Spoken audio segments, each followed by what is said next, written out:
Woo! Hi. Hi, everybody. Just go ahead and babble on for a second. We need to do a standard mic check. Sure. Yeah, no worries. Hi, guys. How are you guys doing today? Happy Sunday. Yes, indeed. Happy Sunday. Demon's here, too. Everybody say hi, Demon. Hey, quit biting my hand. Yummy hand, yummy. This is what I gotta deal with. This is what I gotta deal with. This is what I gotta deal with. There he goes. But, woo! Everybody, I genuinely, like, I kid you not, guys. I honestly didn't know if I was gonna be able to continue this series, let alone finish this season. So, I just want to first, before anything, thank you all, the content creators, the viewers, everybody, for helping me get to the end of Season 3 of pokeNERDS Inc. This is absolutely amazing, so I just want to thank you guys from the bottom of my heart. Thank you guys so much for making pokeNERDS Inc. what it's become today. It may not be the biggest podcast, it may not be the most viewed podcast in the world, but it is my podcast, and I am so honored to present you guys with the creators I have presented you guys with over the past few years. So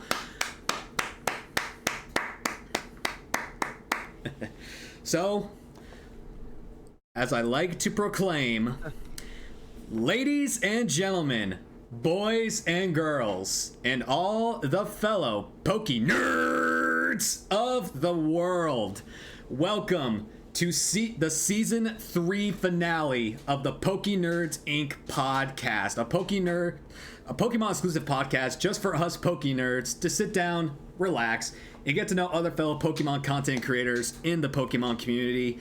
I am your host, your man Spence from the Poké Network. And ladies and gentlemen, if you do not know who this man is, Oh my god. you have to know this man. Let me tell you one thing. He is one of the most shining pillars of positivity I have ever seen from Twitch streamers on this platform. Shiny hunting, Star Wars fan. Literally, his whole Discord is like, it has Star Wars based themes, and like, look at his background, guys. If that doesn't tell you a Star Wars fan and a pokeNERD, I don't know what does. So ladies and gentlemen, please welcome to pokeNERDS Inc. the one and only Kymeri.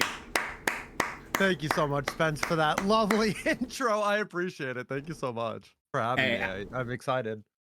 Hey, absolutely no problem, man. And again, well, like we were talking about earlier, I want to thank you so much for taking the time out of your day to sit down with me and let me pick your brain on what makes you the pokeNERD that you are today. Yeah, sounds great. Yeah, no, it's awesome. Heck yeah, I'm excited. Okay, I actually, as the host, I actually forgot something, so give me 1 second.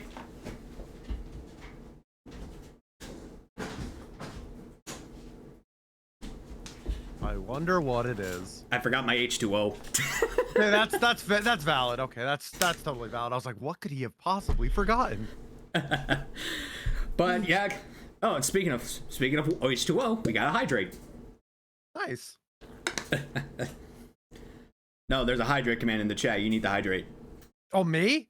Yeah, hydrate, you nerds. Hold on, I gotta pull this up on the other screen. Hold on.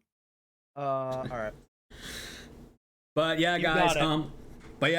On top of this being Season 3, the Season 3 finale of pokeNERDS Inc., this is also day 2 of my weekend birthday subathon. So again, the sub bar is there. Any subs today count towards the goals. And also later today, I'm going to be opening not 1, not 2, but 9 packs of cards for my birthday weekend. Hey, tomorrow I'm going to be opening up an ETB of Surging Sparks. Oh heck yeah, nice. That's the new set, right? Yeah. I'm going for that $500 Pikachu card. 500? Wow, that's insane. Yeah, I know. Yeah, on the new set too. That's pretty insane. Yeah, so much money for a little piece of paper. Yep. All right. So Kai, are you ready to get rolling? Yeah, let's do it, man. Let's do it. All right. So first thing I like to start off with is just a basic intro between the both of us. Formally introduce yourself, explain what types of content you produce, and just a retrospective of your Twitch journey, like how you got started, what got you into it, and just where you are now. Just like, you got the floor. Speak. All right, cool. All right. Hi. So my name is Kymeri, as Spence said. I've been streaming consistently since June 2020. The pandemic kind of helped, push me towards streaming a bit more. I had some experiences with streaming before that. Like I would stream like, it was very inconsistent. It was just whatever. And back then it was actually the main game that I had started, which was Star Wars: The Old Republic was how I got started streaming. But I always was a big Pokemon fan, and I had streamed like competitive content a long time ago as well. So I knew I wanted to bring Pokemon in eventually. And of course, I ended up doing that, a couple years into streaming. So yeah, it's just how I got started, and it was pretty cool. The SWTOR community is pretty tight knit, and it was pretty cool. And I feel like the Pokemon community is pretty similar. Obviously it's a lot bigger because there's so much content with Pokemon that there's so much to do. Like you can do a lot of different games and a lot of different things. So, it's been really cool to like be a part of the Pokemon side of like the Twitch community.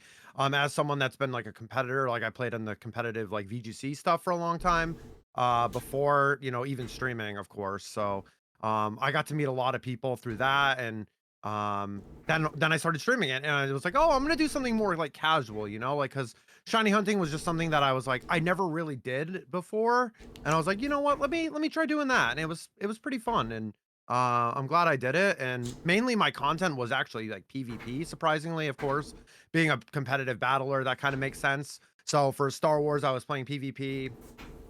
With the upcoming Marvel Rivals game, obviously PvP, that's going to be something that I'm looking at.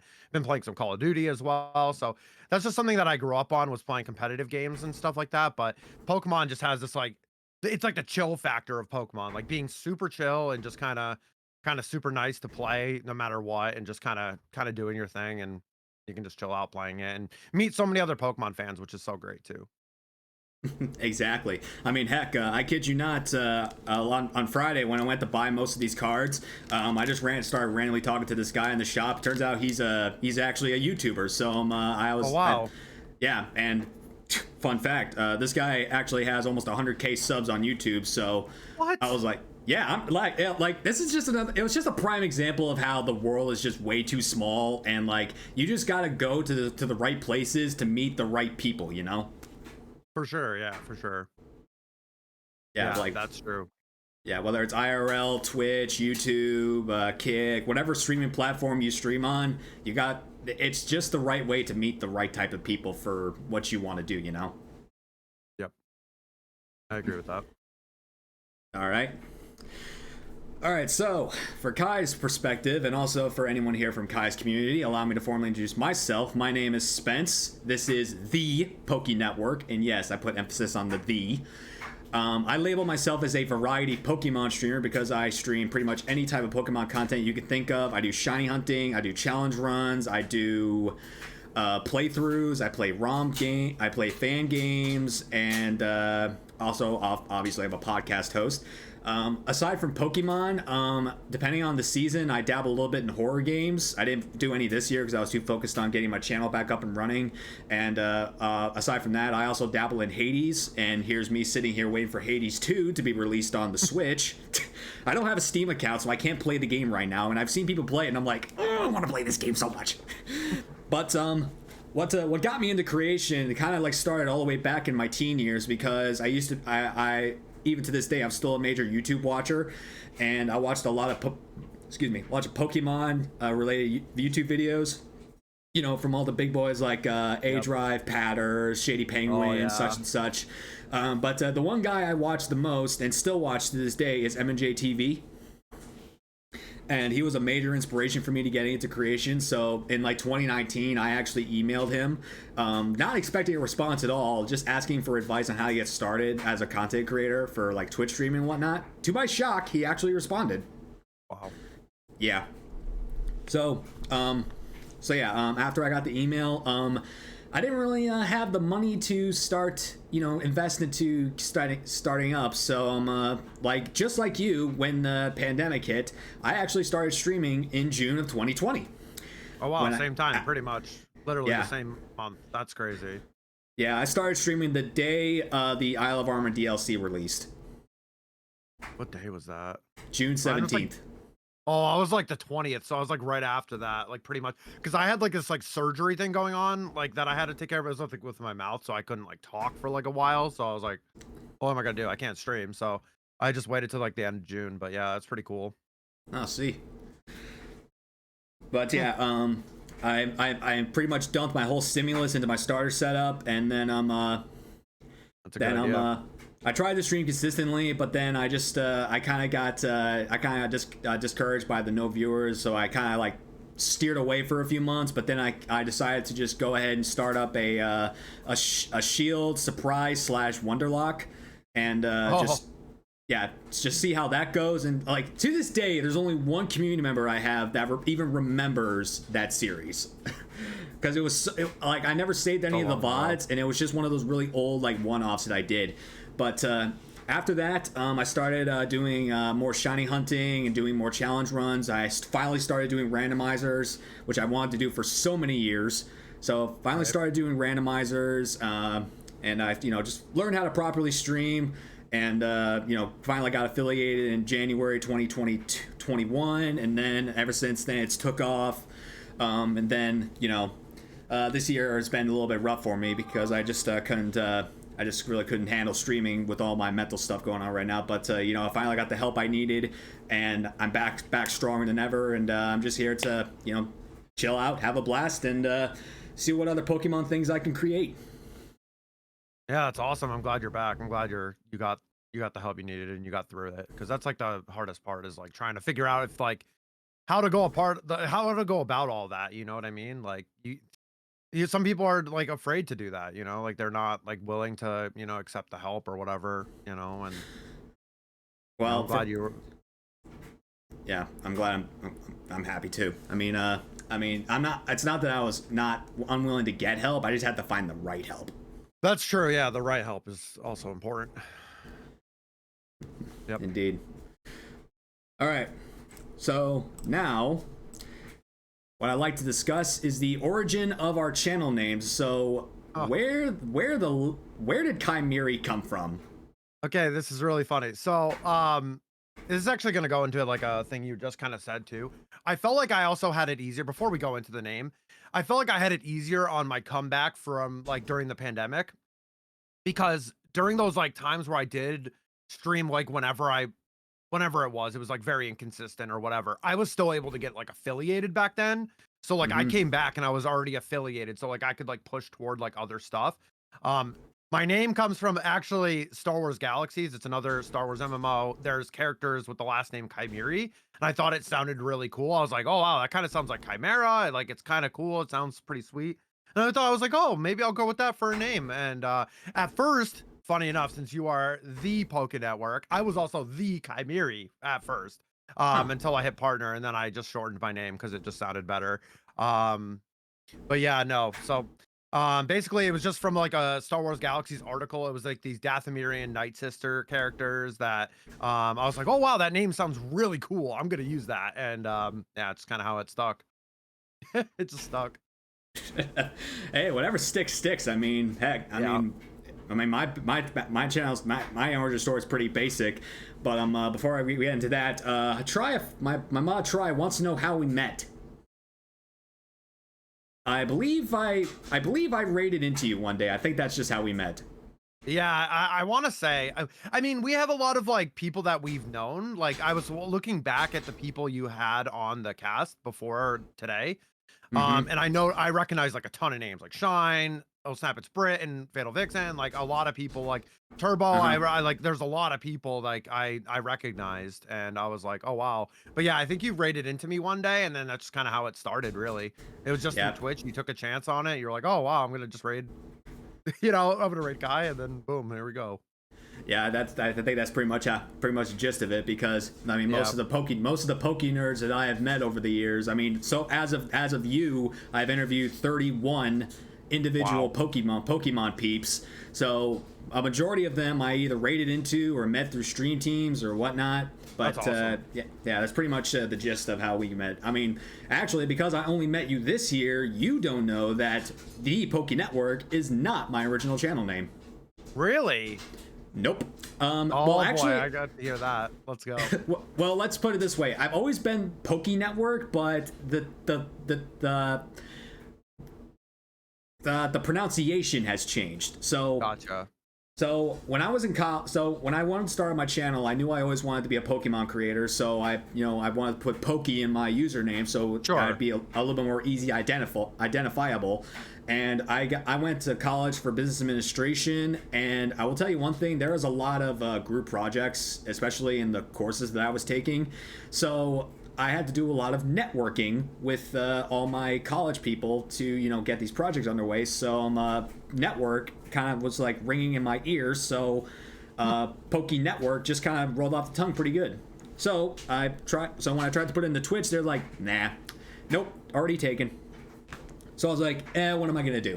So I didn't think of V at the time because I thought it was just too generic, and I wanted to have like a more unique username.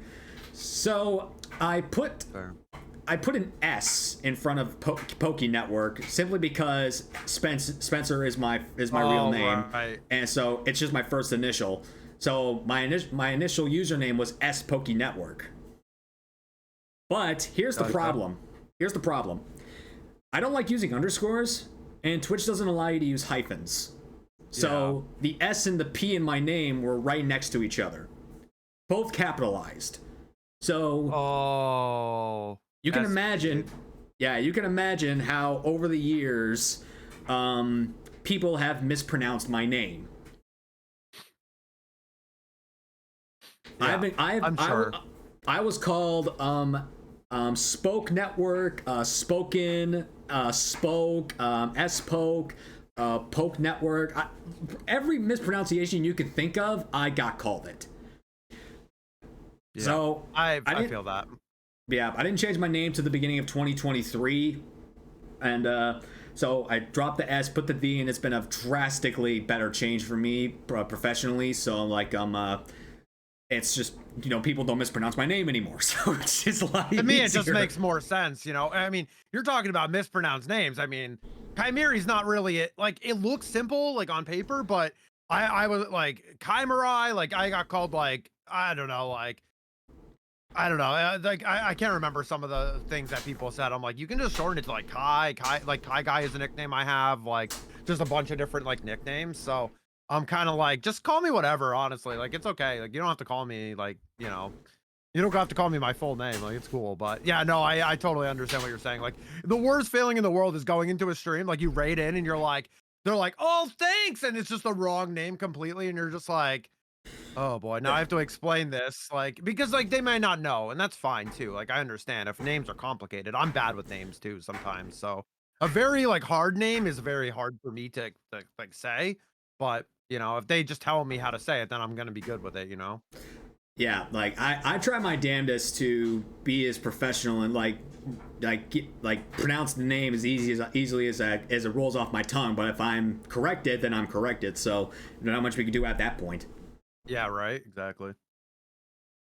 Okay, now with the formalities out of the way, let's actually get into the nitty-gritty detail on what makes you the PokeNerd that you are. Oh my gosh. All right, so Kai, what is your favorite Pokemon and why? Oh, it's Arcanine, the Gen 1 GOAT. I have to pick my dog. It's just my favorite fire types as a kid. Just growing up, I loved fire types. I did not start with Charmander for the record. But like I just like the fire type in general. I remember it was definitely during Gen 1 or Gen 2. I remember this dream. I was camping with my parents on like our RV, and I had this dream that I was a fire type gym leader, and it kind of always stuck with me that I just like the fire type. I don't know if you believe in Zodiac, but like my sign is a Leo, so like I'm like the fire sign, so like it kind of makes a lot of sense for me overall. And then just having like a lot of fire type Pokemon that I enjoy, Arcanine, Entei, there's Rotom, Heat. There's a lot of Pokemon that I like that are fire type, so And yeah, it just became, it's like you're a dark type, right? Like you love the dark type, so it's like almost very similar to that. But I like a ton of other Pokemon too. Like I just can't just love one thing. It would drive me crazy. But Arcanine is my favorite. Just growing up, I loved just the look of him. I was like, oh my god, I love this Pokemon so much. He looks so cool to me. Yeah, I hear you there, man. I mean, I got a good affiliation with Arcanine. Heck, I'm doing a DTQ right now in Black 2. I have an Arcanine on my team. Oh hell yeah, let's go. Black 2, you said? Yeah, you get 2. those on the early routes too, like the Growlithe. Like, yeah. It's so funny. If you want to, this is gonna be a side tangent, but Black 2 had like 3 of my favorite Pokemon in the beginning routes. You had like Elekid, you had like Meryl and like Growlithe, and like right in the beginning, and I was like, oh, I'm set. This is so funny. I love Gen 5. It's so good. So good. Yeah, I know. We'll talk more about that. We'll talk more about that later, but I was gonna bring something up. Oh yeah. I do believe in astral signs. I'm a Scorpio, and if you look up any definition of a Scorpio, that's me. yeah. I know. Plus, I do have a good affiliation with Drapion, so it's not my favorite That's Pokemon. Such a good Pokemon. Oh, Yeah, it's not my favorite. That one. It's not my favorite Pokemon, but before I tell you my favorite Pokemon, I'm gonna open up my first pack of the day. Let's do this. Let's go. Let's go. First pack magic. Let's go, baby. Open up a pack of Temporal Forces. Big pull right here. I'm ready. Yeah, if I won, these I'll be things are. sad, but yeah, I mean, these things are always Spencer proof. I always have to use my teeth to open these. I'm the worst with opening packs. My girlfriend always roasts me. Like, I can never open a Pokemon pack. She's like, it's so easy. And I'm like pulling the pack apart. I'm like, I can't open it, man. Like, it just doesn't open for me. I know. Hydrate time. Oh, got it. Okay. We have a fighting energy today. Let me swim up my sleeves. Okay, we have a Hoot, a Beldum, a Breloom, Roly-Poly, Roserade, Excadrill, Keldeo, Reverse Hollow Girafarig, Reverse Hollow Reuniclus, and a Hollow Feraligatr. Oh, dang. Feraligatr, that's actually kind of funny. Yeah, I know. I keep missing your fucking shinies, dude. I keep missing them. Dude, that's so funny. The timing of you pulling that, like, it's kind of funny. Yeah. I keep missing your shinies, and I hate it. Yeah, that was a good one too. I couldn't believe it. I was just like shocked. I was like, Yeah. I didn't. Yeah. But anyway, my favorite. I'll actually take off my jacket and show you this. My favorite is Obstagoon. That's so sick, actually. Holy shit, that's so cool. Yeah, this is only session 1. I got 2 more sessions coming up. You gotta take it in steps. Like, there's no way you're getting that done in one full session unless you're crazy. Well, my friend Vera, she got an 8-hour thigh piece done in one session because her tattoo artist was in Georgia, and she lives in a different state. So, gotcha. All right, but yeah, the biggest reasons Obstagoon is my favorite is because one, it's a dark type, so you know, brownie points there. It basically jumped into my top 10 instantly on looks alone because this thing looks so badass when it was first announced, and I finally got to use it in. Sword and Shield. It was on my first ever Sword team, and this thing is an absolute monster when you set it up right. Whether you do a Reckless set or a Gut set, this thing can wreak havoc everywhere. My favorite setup is a Gut set with a Flame Orb and Facade, and oh man, this thing is absolutely amazing. So freaking awesome. Yeah, it was a good looking mon. Like, it was so cool to see that. When I first saw Sword and Shield, I was like, oh my god, this thing was. I was like, this is so cool. We got a Galarian form for like line and like the whole line, so it looks pretty sweet, you know. Yeah, the branch evolutions definitely took me for a spin, but thank God it did, because it gave me my favorite Pokemon of all time. But the reason it became my favorite is because when I first made this channel, I knew I wanted a Pokemon mascot, and at the time Darkrai was my favorite. So I didn't want to use it because Patters was using it as like a co-mascot, and I don't want to feel like I was copying anyone. Right. So yeah, you want to be unique. Yeah, exactly. Nobody was using Obstagoon, so I was like, hell, I'm jumping on the gun. I'm gonna be the Obstagoon guy. And to this day, like, people know me as, like, even if they don't know me professional, they don't know me, you know, per se, they know that I'm the Obstagoon guy. Or that guy with sunglasses, one of the two. But yeah, True. Obstagoon, top tier. Heck yeah. It's a good choice, honestly. That's a great, like, dark type choice, to be honest. I'd go for that. Indeed. Yeah, actually, a lot of my favorite Pokemon are dark types, but we'll talk about that later in a bit. But what about favorite shiny? What is your favorite shiny? Oh, that's a good question. I did not prep 100%, so I'm trying to think like off the top of my head, like all time. Oh, that's easy. So this has been asked a lot during my streams lately. Basically, I want to say it's Rayquaza. I just think it looks so cool. Like it's one of the hunts I've never done yet, especially in Gen 3. Like I've never done it yet, and it's something that's like a dream for me. That or like Mew, honestly. I think Mew is like really top tier as well. I think that just looks incredible. The light blue, like teal is like my favorite color. So it's like that light bluish teal, like kind of color. Well, it's light blue, but yeah, it's like everywhere. But it's yeah, no, it's super. I think either one of those, to be honest, is my favorite. Absolutely. The fact that I don't have one yet is pretty embarrassing, but you know, it's okay. We'll get there. Well, I do have a shiny Rayquaza. Well, I do have a shiny Rayquaza, but it was from the Ultra Wormholes, not full 8,000 odds. That's actually that's kind of a fever dream for me too, to do a full odds Rayquaza hunt. But Yep. I don't have the capacity to do it at this moment in time. So it's like yeah, I can't really do that. No, I understand. Yeah, it takes a lot. Those hunts are grueling at times. Like, I mean, I've been doing that for the last, I don't know, 3 months, 4 months, like full odds, like 8192s. So I totally understand completely. I got over 160, almost 170 hours logged into this DTQ file, and I'm on phase 3 for a fucking Zubat.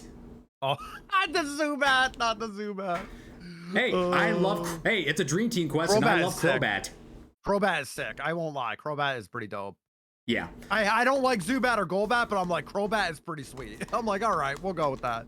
I mean, yeah, hell, I'm using a Crobat in my Emerald Sea Glass playthrough right now. It's such a cool name for a ROM. Emerald Sea Glass, that's so good. I know, if you haven't played it yet, I highly recommend it. It's really good. But on the topic of shinies, actually, if my favorite shiny didn't exist, I would say it's Rayquaza as well, because I'm a Gen 3 baby, and and Rayquaza is my favorite legendary. Yeah. But my favorite shiny is Greninja. It's something about the black shinies, man. Like, dude, they just go hard, like all of them. And I'm a Zard hater, but like, dude, the shiny, I can't say it's not sick. It looks amazing. So it's like, whatever. Like, but yeah, the black shinies, dude, that's awesome. So, yeah. Greninja's like, perfect too. But yeah, Greninja's also my second favorite Pokemon of all time. I mean, hell, I got a giant Greninja Funko on top of my nerd cabinet. You can't really see it, but if you see it on the other monitor, you can. I have a mini Greninja plush in my nerd cabinet. I have a Greninja Frog Hood. And I also, give me a moment. That needs to be we need to put that on. We need to get that redeemed, chat. We got to get that redeemed on his head. The entire streams. I also got this. Oh my god, that's like, oh my god, that's like the big one. Yeah, it's like 3 feet tall. That's pretty sweet. But yeah, actually, just because it's the season 3 finale, crap. I got so much junk in that closet. Just because it's a season 3 finale, I'll put this on for a little while. Oh, he's putting it on. Let's go. We didn't even need a channel point redeem. Perfect. It actually is a channel point. It actually is a channel point redeem. So Oh, good. I did not know. I've not looked 100% through all the redeems, but I was like, we need to redeem that. We need to redeem that. But yeah, so don't worry. I'll take it off once my head gets too hot. Yeah, I'm sure that happens after a while. I have a bunch of stuff like that too, like on-stream stuff to wear and stuff like that. It doesn't get too warm though. Mostly, I mean, it doesn't get too warm, but yeah, there's actually a redeem that I have that no one's used yet, that I've had since I got back, and I've want somebody to use it so bad, but no one redeems it. That's the key. All right, that's the hint. Hold on. Demon, knock it off. You crazy cat. Cat causing mayhem. Yes, cat causing mayhem. All right. But anyway, back to the show. All right, so you kind of touched on I just look over and I see the Greninja hat, dude. It's giving me. It's so good. It's so good. Oh, dude, I'm just like, yeah, I know. You kind of touched on it a little bit ago, but give us more details as to why fire is your favorite. Yeah, I don't know. Like it kind of just, I don't know. It just kind of resonated with me. I don't know. I just liked a lot of the fire types, especially in Gen 1. We had a few, and I mean, of course, Zard was there, but like, you know, we had like Magmar, Ninetales, and Arcanine. Moltres was cool to me.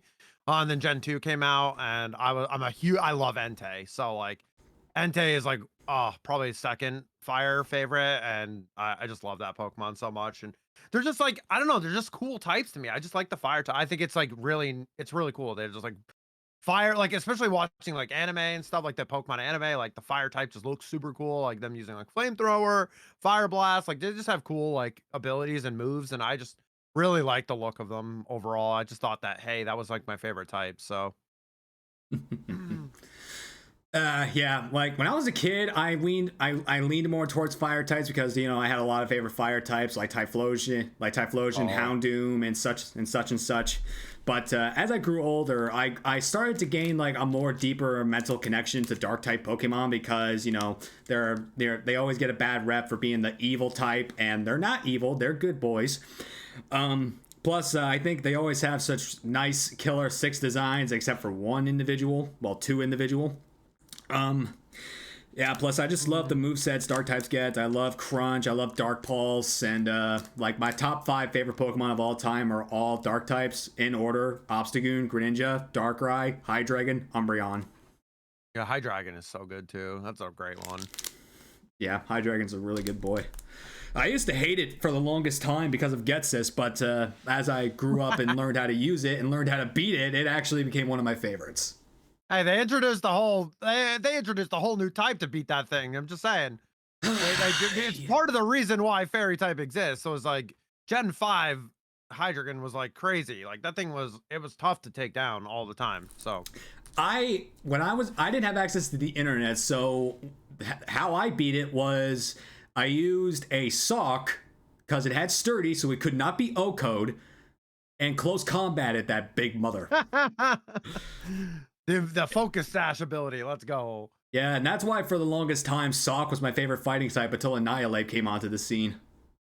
Oh, yeah, Annihilate looks so cool. Yeah, I know, it looks amazing. That got spoiled for me at the midnight release of Scarlet and Violet. We had a midnight release, and I heard it. Like, someone said it, and I was like, wow. Like, I was in line, like, hanging out with my girlfriend, and I was like, wow, I just heard that. So that sucks. Like, but, like, I didn't get to see it until, like, in the game, right? Like, I just heard that it was a thing that, like, Primeape got an evolution. So I didn't really know what it looked like. Well, when I was doing I streamed it on the release day because it was actually my birthday. So which actually, fun fact, my birthday's tomorrow, so pre-happy birthday to me. Yeah, pre-happy birthday. Said it yesterday for the whole weekend. Yeah, I know. The whole weekend, happy birthday. Yeah, I know, it's a whole weekend happy birthdays for me. But one of my chat members said a new dark types get a new evolution, and I was like, huh, interesting, which one? And I was like, wait, don't tell me. Play this song redeem whenever I catch the Pokemon that gets a new evolution. So I was actually I was not decently surprised that Bisharp got a new evolution, but man, just King Gambit's speed, man, it really hinders it. I love King Gambit. Like Bisharp is like a Pokemon that, oh man, I loved Bisharp, and I was happy to see King Gambit. It's pretty good overall. Like I actually like using it. It's pretty funny. Yeah, it's a little slow though. It's got a lot going on there. It can't really move too fast. So I know, I love it. I love King Gambit. I used one of my first Scarlet team. Yeah, but speaking of Scarlet and Violet, Pack Attack 2, Scarlet and Violet edition. Oh heck yeah! Let's go, another pack. How many did you say you had? 7? I got 9. Oh wow, okay, I can't count apparently. Yeah. Ugh. These things are always Spencer proof. Yeah. You need a pair, damn you. You know what you should get? You should get a pair of desk scissors and then just shake the pack down and just cut the top off like really quick. I should, but I procrastinate to buy anything. That's fair. I mean, totally. I'll be like, yeah, I need that, and then forget for like 3 months, and then I'm like, oh yeah, like it happens all the time. Happens all the time. Yep, definitely. All right. Oh, yo, NoGen actually got an electric energy. Electric energy, nice. All right. We have a Squovit, a Quaxley, a Charcadet, Electronk, Mezagoza, Heracross, Defiance Bangle, Reverse Hollow Tropius, Reverse Hollow Squovit, and Hollow Cloth. Cloth, my first ever shiny in Scarlet and Violet on day 1, actually. Funny enough. Mine was a shiny Skidoo. Oh yeah, nice. Nice. No, wait, actually it was a Varoom, but then it was a shiny Skidoo because literally I got them back to back because it was hanging out. Dang. It was hanging out in the back row when I was doing an outbreak. Oh, that's crazy. Yeah, I was just playing through the story. I was out with my friends, and then I was like, "Oh my god, it's blue! It's blue!" And like, I just freaked out. Like, I was like, because I hadn't looked up anything about the game. Like, I was going in spoiler free pretty much. So I was like, I'm not looking up anything, and I just freaked out when I saw the blue crab. I was like, oh my god, this is sick. Yeah, my first on-screen one was a shiny Bombardier. Oh, Bombardier. Oh boy. Yeah, funky little bird. All right, so what about your favorite Pokemon game and why? And usually at this point in the series, I usually ask you if you have a favorite spin-off game as well. So main series and spin-off, go. Okay, all right, sounds good. So probably my favorite game. Oh gosh, it's between Platinum and Black, like the original. Oh, it's between those two, so bad. I'll probably go with Gen 5, like Black version, just because of like its special meanings to me. It has a ton of, it just has a ton of nostalgia for me. I got into battling then during that game, and just like the overall like game itself, like Gen 5 was really when I started taking like Pokemon a lot more seriously and kind of like learning a lot more. And of course I like a lot of the Gen 5 designs. I think they're really good. So and then probably spin-off. This is gonna surprise you probably, but it's Snap actually. Probably Pokemon Snap. Is that considered spin-off? That's gotta be spin-off. Yeah, probably Snap. I just have a lot of fun memories back in the day, especially when it first came out on the 64. I just have a ton of memories with my cousins and stuff playing and like snapping pictures of the Pokemon and stuff like that. I actually haven't ever played the new one. I've never played it yet. So I was just about to ask you that. Yeah, I gotta do that. I had an inkling that you might ask me if I played the new one. So yeah, I haven't played it yet, but it's on the list. I mean, I just gotta get some time to play it, and I would like to see it because like they added a bunch of obviously new stuff. It's been 20 plus years since the first one came out, right? So Snap is a pretty good one. Second, if we go spin-off was Pokemon Pinball. I always loved like pinball machines, like playing them. So like I thought that was a fun little spin-off. I do like the Ranger games too, and all what's the other ones there? The Mystery Dungeon. Those are always solid too. Those are solid games, but I think Snap was probably the one that I had the most nostalgia with for sure. Great choices there. I definitely approve the Gen 5 games because lately my opinions have changed over the last year. So usually I'd give like 3 games because I can't pinpoint one, but me too. I mean, that's me. I'm like, oh nope, it's got to be between these 3 guys. Like nothing more, nothing less. Come on.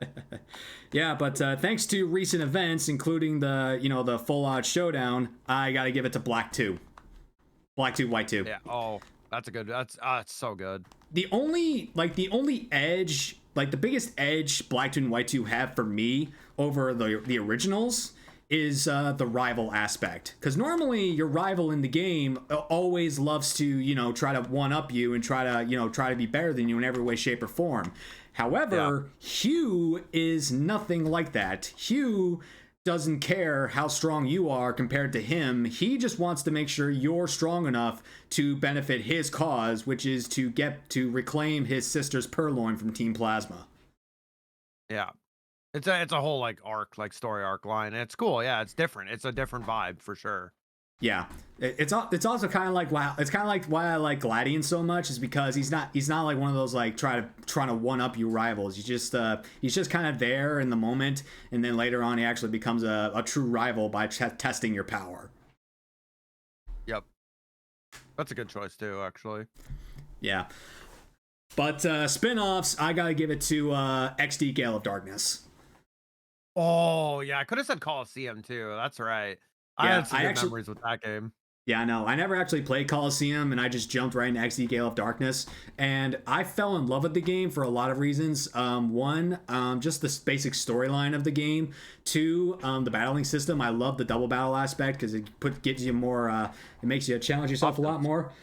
And it's also funny as hell because some of the characters are just drawn so goofy. And on top of that, they did a lot of Pokemon animations dirty. Like, for example, there's one clip on my channel where I KO a Electrode, and it literally has eyeballs popping out of its face when it doesn't have eyeballs normally. like in a cartoon. Like, dude, I imagine the cartoon eye pop like come out. Like a cartoon eye pop. Exactly. And plus plus Minor B, I forgot he was a thing, and I just fell out of my chair dying laughing. Oh yeah. Oh, that guy.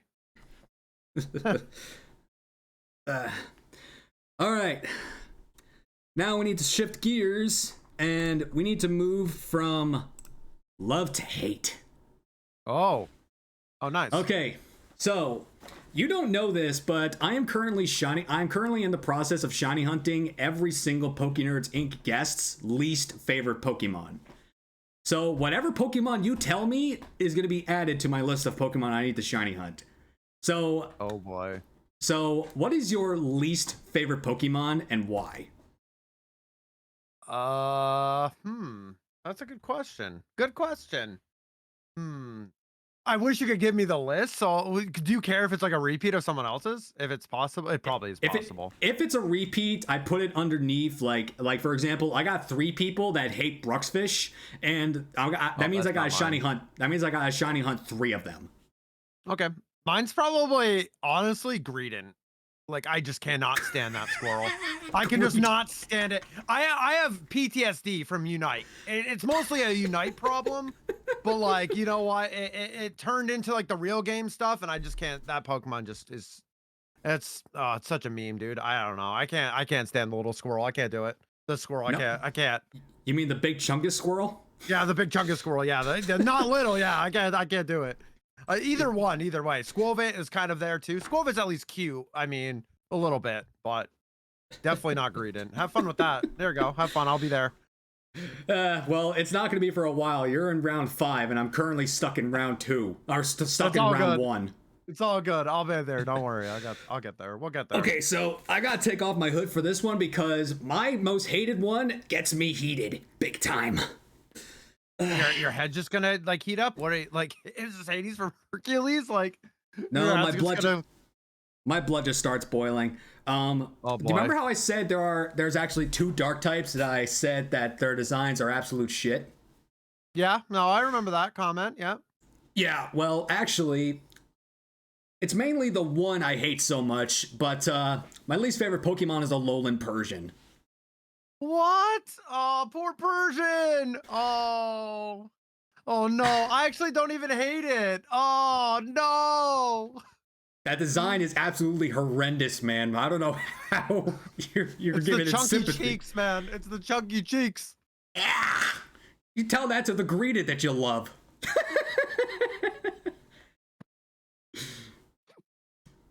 Oh my gosh.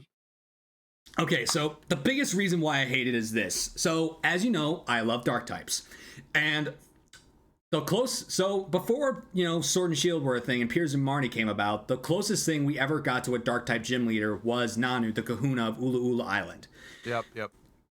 And of course, there's a short abundance of dark types in Alola, so he had to use an Alola form as his ace. And he could have just used an under-leveled Alolan Muck, and that battle would have been so much better. But nope, his ace just had to, for his character. Why did it have to be that stupid disgrace of a dark type? I hate it so much. that's just the biggest slap in the face for anyone that loves dark types. I mean, Alolan Muck is a badass in a freaking tank to boot. Alolan Persian's just there, and you can Oko that stupid thing. Ah! And Meowth looks cool too. I think Meowth looks cool. Meowth I like the Alolan Meowth. Alolan Meowth is fine. I admit that it's fine to a degree, but Alolan Persian to me just there's no redeeming qualities to it. But which actually is one of the reasons why I put it so high on the subathon, because if the sub bar reaches 200, I have to do an Alolan Persian only run in Pokemon Moon. That'd be so funny, to be honest. Dude, you'd be mauling the whole stream, dude. The whole run, you'd be like, I hate this Pokemon. Get it off my screen. Exactly. That's the point. Funny. That's the point. So that's the point. It was a comment that I saw today in Dragon Tamer Tom's stream. Like, your suffering is our enjoyment, which is the whole basis of runs like that. Yep. But yeah. Funny. Yeah, that's kind of the whole point of it. All right, pack attack number 3, Temporal Forces again. Nice. Was that a Walking Wake pack? Nice. Yeah, Walking Wake. Heck yeah. Man, I want those shinies. Come on, Game Freak. Come on, give me those. Come on. There's shinies in this set? No, I meant like Walking Wake in general, like all the Paradox mons that are locked shiny. Was the reference. Yeah, well, not the future Paradox mons. They're just to, especially Iron Crown is sick. Iron Crown, I will admit works. The other two don't work, especially Iron Boulder, because there's almost no difference whatsoever. Yeah, it just gets no color, and I don't know why. But okay, we have another water energy. We have a Scyther. Oh, we have a Skitty. I love Skitty. It's so cute. Skitty. Electabuzz. A Bramblin. Screaming Tail. Iron Valiant. What is that? Oh, it's a Sharpedo. Yeah, I was like, what is that angle? Yeah. Reverse Hollow Sableye. Come on, big money, big money. Ah, dang. Iron Valiant. And a Roaring Moon. Oh, Roaring Moon. Some dark types in there, Got a little bit of dark types are always good. Got like a couple, right? Yeah. Or maybe I wasn't counting fully. Yeah. Like, heck, I'm getting like no full arts. I've gotten a few EXs, but I haven't gotten, like, the best card I've pulled in the past 2 days is this Secret Rare Tree. Spec. Yeah. That's cool. That's actually cool. Right. Yeah, the A spec cards are cool. I'm happy they brought those back. I think they look cool and they're pretty unique. So yeah, they're pretty cool. All right, so what about your least favorite shiny and why? Ooh, that's a good one too. It used well, I'll say every gen but this one. It used to be Scizor, straight up. I just did not like the green. I thought it looked terrible. The puke green. It just looks bad. You go from Corvette red to puke green, and it looks terrible to me. But in Scarlet and Violet, I liked it. It looked a lot better. I don't know what they did to the metallics, but they look a lot better. Same with like Dragonite. Honestly, Dragonite is probably up there too. It's between Dragonite and Scizor because, like, dude, I just would much rather use the normal versions of both of those mons than the shiny. And like Dragonite, it could have been cooler, man. It could have been just so much cooler. Well. Yeah, I can agree, but considering the fact that I helped set 3 world records with a shiny Dragonite, I kind of lean more towards I like it now. Oh, it's got sentimental value now. Yeah. Do you remember the 151 shiny challenge with Nomi and Nerd Out? A little bit. Yeah. I don't know if I wasn't in it, of course, but I heard about it. Yeah, I got weaned into it the last minute, and I found a shiny Dragonite, and let's go. Oh, shoot. Really? Oh, that's sick. Yeah. That's cool. It just like randomly, it was just full evolved Dragonite, like already? Pretty much full odds, yeah. I mean, I was doing a chain for a Nidoran, and all of a sudden I see a little green Tootsie popping out of the bottom corner of my screen. because it's like floating above you. Like in Let's Go, they float above you. I haven't played that game in a long time. I don't know what happened to my Let's Go copy, but I know my girlfriend has one. I'd love to pick that up again. It's been a minute. It's been a minute Yeah. since I've played those games. Yeah, last time I played Let's Go, I did an SBQ. That's a good one. What was your team for that? Let's see, Nido King, Bell, Victory Bell, Alakazam, Alolan Ninetales. Oh, that's sweet. I forgot you could get the Alolamons in that. I forgot. Yeah, I did. I did the trade hunts, and I'll talk more about that later. Then I had a Rapidash and a Gyarados. Gyarados, my boy, my second favorite Kantomon. I mean, it's not a fire type, but come on, it's Gyarados. It's like just so sick. So sick. I'm actually, you spoke of that. Like, it's funny. I'm actually setting up for my next hunts to do leaf green. So I'm going to be doing Bulbasaur, which is my first ever starter. And then we're going to do the Magikarp guy I met before Mount Moon. I'm going to do that hunt too for shiny Magikarp. Yeah, I forgot that thing wasn't shiny locked. Yeah, it's pretty cool. Someone else was doing that in a friend's stream, and I was like, that's such a good hunt. And it's like the regular Pokeball just matches Gyarados anyway, so it like works good. I like to match my shinies with the Pokeball. I'm very bougie. I hear you. But like I love the aesthetics. Once they gave us aesthetics to like breed down, Pokeballs in Gen 6 and stuff, that kind of amplified matching stuff for me overall. So I hear you there. But anyway, back to the topic at hand. Least favorite shiny? Yeah. What's yours, right? Least favorite? Mine is Charcadet, Armorrouge, and Ceruledge. Oh, they got so bodied. I should have said that one too. Dude, they got they're so bad. Oh my god, those Pokemon are so cool and they got horrible shinies. I know. This is literally this is what I always say. This is the difference. That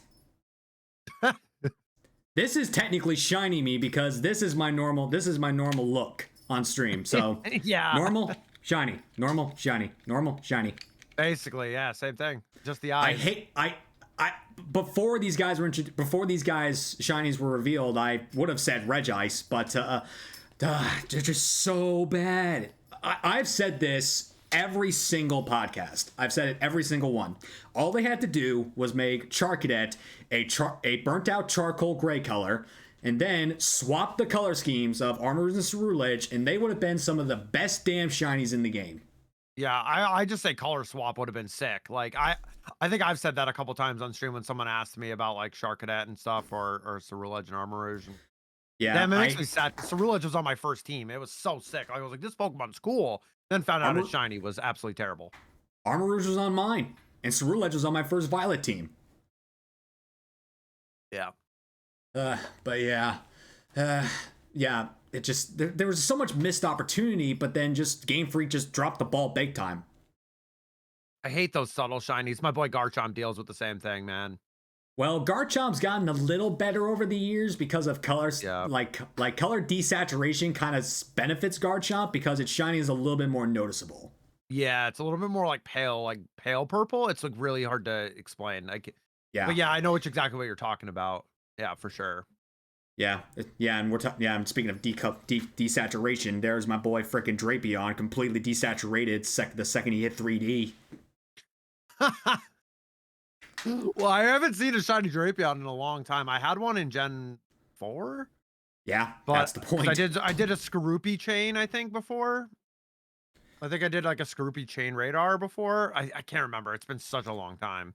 But yeah, from that nice deep red, the same red as my NERDS logo down there, to that pale ass red that is just so bad. Yeah.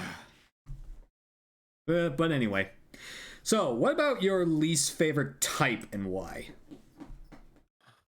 Least favorite type. I don't know if do I have a least favorite Pokemon type? It's a good question. I'm like looking around at like all the Pokemon and stuff that I have, like trying to like generate an idea for that. I would say like maybe it's normal. Like I think just normal. I don't know. Like it's just normal, bro. Like it's not really anything to write home about. There are some cool normal type Pokemon, don't get me wrong, but I just think it's more like, for me, it's more of like a forgotten type, in my opinion. Like I think it's more just like Like, it's okay. It's there. And there's some cool Pokemon that are in it. Like, but I think overall, you know, I like, I think I like more of like a favorite Pokemon in each of the other types more than like a normal. Like, I would rank them higher than a normal type overall. Like, you know, so I think when my favorite normal type is Baneri, like, I mean, what am I saying here? Like, you know what I mean? It's just cute. I mean, that's all it is. But you know, I don't know. I think normal might be just kind of. I guess it's in the name, right? It's just kind of normal. So I don't know. Yeah. Maybe Yeah, you and my friend Alexis would get along so well. just as I have like Smeargle up there and stuff like that over in the corner. But yeah, you're not the first to say they don't like the normal type too much. I mean, to be fair, Obstagoon does benefit from the normal type, but it also, is also hinders it because yeah, 4 times weak to fighting. Yep. So yeah, there's I that. knew exactly where you were going with that. It's cool though, because then you get like your strategy that you're running. It's amazing with Guts boost. You get that stab facade like with the boost. Like that's kind of insane. That Yeah. always goes. That always goes hard. You know. Exactly. I remember one time I did this VGC battle, and my opponent was in chat, and I O-code her Dracovish with a facade from Obstagoon, and she's like, What does facade do?" like Yeah, she wasn't expecting her Dracovish to be O-code. That'd be 140 base power with the flame orb stab boost on top of it. It's pretty up there. It's pretty up there in base power. 210 210 total power with stab and facade. Yeah, it hurts. It hurts. Yeah, it definitely hurts. But you kind of mentioned it earlier because, fairy types were introduced in Hindered Hydreigon, which is another reason why I actually hate fairy types. I understand. Yeah, I figured you might say fairy because it's like it countered your type, like so it makes kind of sense. Yeah, but there's more to it than that. I mean, there are fairy types I do like. I do like Gardevoir. I do like Alolan Ninetales. I do like Mimikyu. I do like Togekiss. I do like Sylveon. I do like it. We have like the same ones. It's so good. Yeah. But yeah, there's fairy types I do like and have played with before, but at the same time, fairy types, again, hindered dark types when they didn't have to. Plus, it, gave 4 times weaknesses to Hydreigon, Pangoro, Urshifu, Single Strike, and then it finally gave a weakness to Sableye and Spiritomb. Spiritomb was one of the goats back then until it got a weakness. Yep, that's my favorite dark type. Sweet. I love the Spiritomb so much. Yeah. So usually I show these off later, but take a look at these. Oh, those are sick. Yeah, those are that's sick. Pride Tomb is what I call that. I love that. That's so sick, actually. What the hell? That's so sick. Yeah, but anyway, another reason I don't like fairies is because that some Pokemon make no sense as being fairy types. Like, for the one I've always brought up and I got corrected about is Snubble and Gramble. You don't think they should be fairy? No, and for the longest time I thought that because I just thought that they got fairy type because they were pink and purple, but turns out that they're actually called the fairy Pokemon in their classification. Yeah, it makes sense for them. Yeah, so I got corrected on that, but I still say it still doesn't make any sense. But yeah, fairy type. Oh man. Azu benefited from that. Water Fairy is pretty cool typing overall, so I thought that was cool. My second favorite mon right here. Little Azu in the back. Just chilling. I could see that. I will admit some like Alolan Ninetales definitely has a special place in my heart because I used it on my first Sun team. I got the shiny one in Let's Go. And little update for people who are watching me play Sea Glass. I finally figured out my final team that I'm going to be playing with, and it involves Alolan Ninetales, which I didn't know was in the game until I got I'll explain it later. But dude, it's such a beautiful Pokemon though. Like honestly, if we're talking like nicest looking fairy types, dude, it's got to be Alolan Ninetales. Is just so up there. It's such a good look. I could definitely agree. And I'm a sucker for ice types too. So like that's probably my secondary favorite type is ice. And it's up there. It's very up there for me. Yeah, no, like I said, I love it too. All right, but before we get to the next topic at hand, pack number 4. Four. Come on, Koraidon. Come on. Give us some luck. Alrighty. I'm just shoving the They're just in your jacket pocket. You're gonna forget about them later, and you're just gonna pull them out and be like, I'm wearing, oh yeah. I'm wearing sweats underneath. I'm wearing sweats and they don't have pockets. Gotcha. Oh, those are the worst. But all right. Hey, there's our first dark energy of the day. Nice. That's a good luck. There's our friend Lechonk. There's a Slowpoke. Wattrel. Zangoose is my favorite normal type. Oh, that's a good one for normal. Florges. Muck. Vivian. I love Reverse Hollow Squovit. Yo! Finally a full-art Bombardier! Is that Bombardier? We were just talking about Bombardier earlier. Oh my god. Finally a full art. Finally. That's and it's beautiful. A dark type. Thank you, TCG gods. Halucha, you don't matter.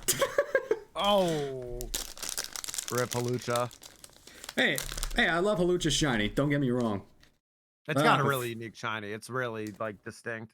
Finally a full art. I've been dying for a full art from these packs. Pretty. Yeah, really beautiful card. Nice. Really beautiful.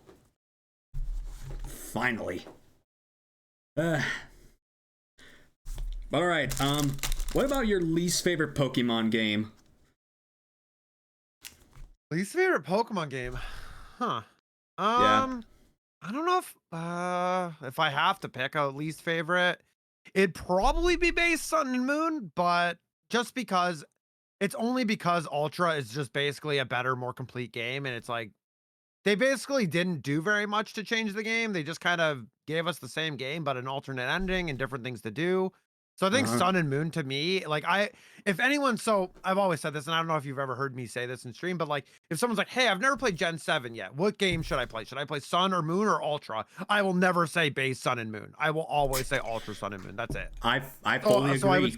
So I would just probably say Sun and Moon base at that point, just because to me the replayability is bad. Like there's no real, I mean, I would rather just play Ultra at that point.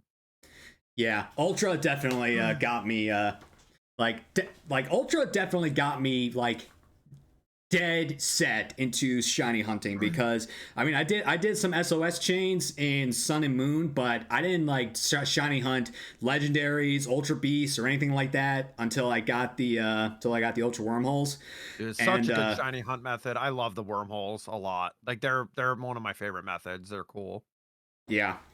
But yeah, and also just it also is a big challenge for Nuzlockers, because I mean, yes, it can be easy to, you know, poison kill Necrozma, but it's for some Nuzlockers, it's a Nuzlocke killer.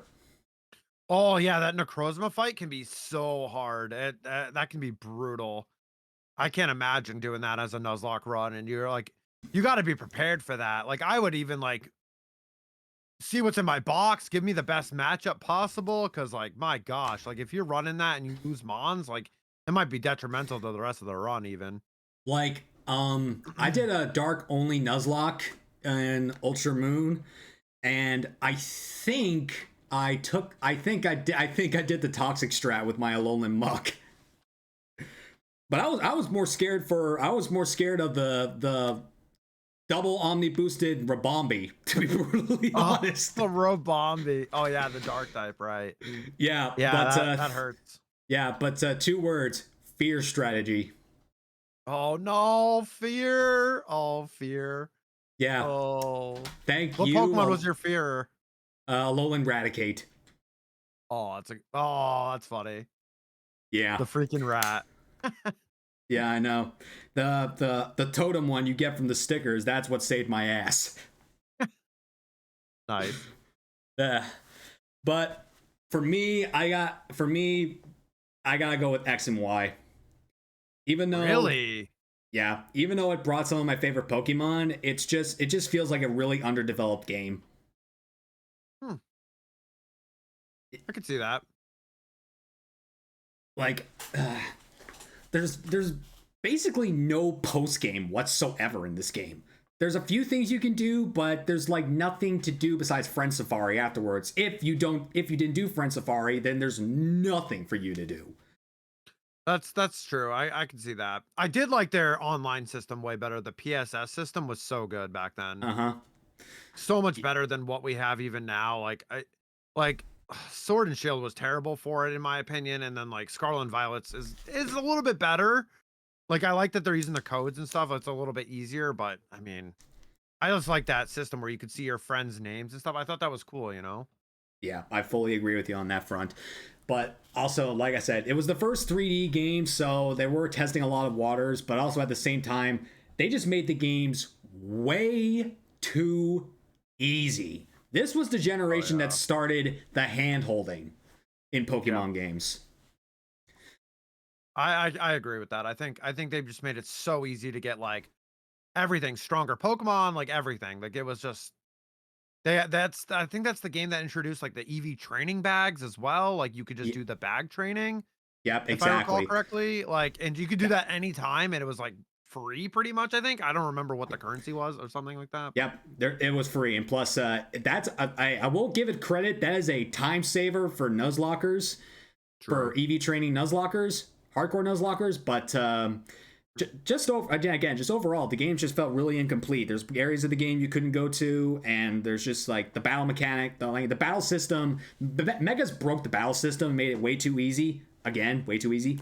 But they didn't give any Megas anywhere else besides like the boss, like a few areas in the whole game. Like Megas, the Mega Evolution was like the new mechanic of the game, yet they barely incorporated it into the game. Right, exactly. Yeah, they basically made it more for like the competitive battle scene back then. Because like I played around the time when Megas were out too. It was only my second full season, I think, or third full season of playing, and they brought Megas, and I thought they were a really fun mechanic overall for battling. But you're right, like in the story, you barely got to see them. Like you barely saw them. Yeah, I mean, unless you doing it yourself, then yeah, you barely saw Megas. And on top of that, in my opinion, Diantha is the single worst champion in Pokemon history, and that's saying a lot because Gita sucks. Because everyone knows that Gita's first team doesn't go so well, but Diantha, she's barely in the game. There's literally only 4 times you speak to her in the entire game if you don't battle her over and over and over again. That's funny. I didn't even realize that. Yeah. A lot of people don't realize that. That's why I like to, say it. All right. So before we move on to the next topic, pack attack number 5, Temporal Forces. This one's Iron Crown. Nice. This one was a little bit easier. Sometimes I think like the newer packs, like they did something different to like the newer packs. I don't know what it is. Yeah, they made it so you only have to move the top card down, and also they made great border lines. Yep. But, all right. Here we have Steel. All right, we have an Arbok, a C-Dot, a Totodile. Nice. All right, we're going. Deerling, what is this? Oh, it's a heavy baton. We have what is that? Oh, Mist Energy. I don't know what that is. The mechanic that is. We have a Sandy Shocks. Reverse Hollow Metatite. Come on, big money, no whammies. Yes! Another full art! What is that? It's a Cutie Fly! It's the full art Cutie Fly! It's so funny. What the heck? It's the full art Cutie Fly. Look at that. Aww. All right, and Whimsicott. That's actually a really cute card. I mean, actually, you were just talking about Rabombi too, which is funny. I don't know if that's intentional, but like, look at Picky Pack. It looks like there's like parts of it that's missing. As the card drops by. Yeah, I see it. Yeah, it's weird. Yeah, take a look at that on your end. Like, doesn't it look weird? Yeah, it looks kind of different. I'm not sure, but I think it's fine. I think it's just like the art. I think it's supposed to be on the window. Oh, it's water. Oh, it's water. It's water. You can see like a little metal spoke right there. That's a water pipe. Oh, yeah, I see. Yeah. Huh. But anyway, Cute card. that's a very cute card. I don't know. Again, I don't know the value of these cards, so I just like looking at them. They're pretty cards, you know. Very Yeah, they're pretty. always. Yep, Pretty shiny card. yep, pretty. Yep. Okay, so the next topic is your very first experience with Pokemon. Like, what was the first memory you can recall that you experienced Pokemon? So yeah, when I was at my grandparents, my cousin was a little bit older than me. One of my cousins was older than me, and he had started playing Pokemon, and I thought it was cool. I was like, oh man, I want to get that. So I remember this is the original Gen 1. So I'm like, my mom had a Game Boy, like the OG Game Boy. So like I was like, oh, we're going to get the Pokemon. Like I was asking for the Pokemon game, and then I kind of started with that. That's like a big memory. And then there was this one video where I got into like the TCG as well. Like I started like opening packs, getting my parents to buy packs for me, stuff like that. I was really into the TCG when I was a kid as well, but the games were also there. So, and then I was just a Pokemon everything at that point. After the initial experience, it was like Pokemon everything. I wanted Pokemon shirts. I wanted everything. It was intense. Like I have so many good memories of playing Pokemon and getting introduced to the games because I had never heard of it. And I remember when everyone was like, "Oh, it's just a fad; it'll go away," and like here we are so many years later and Pokemon's still here. We're gonna be 30th anniversary next year, 2026. But I almost say next year like it's 2025 already, but you know what I mean. Like we're getting close to that, like, 30th anniversary, which is just crazy to me to think about that I was a part of like most of that. Like, obviously not the time in Japan when it came to Pokemania here in the States. Like that's kind of when it kind of took off because I had never heard about it before it hit the States. And yeah, no, it just got super big, and I just remember all of that, the initial hype that I had around it. I was always excited.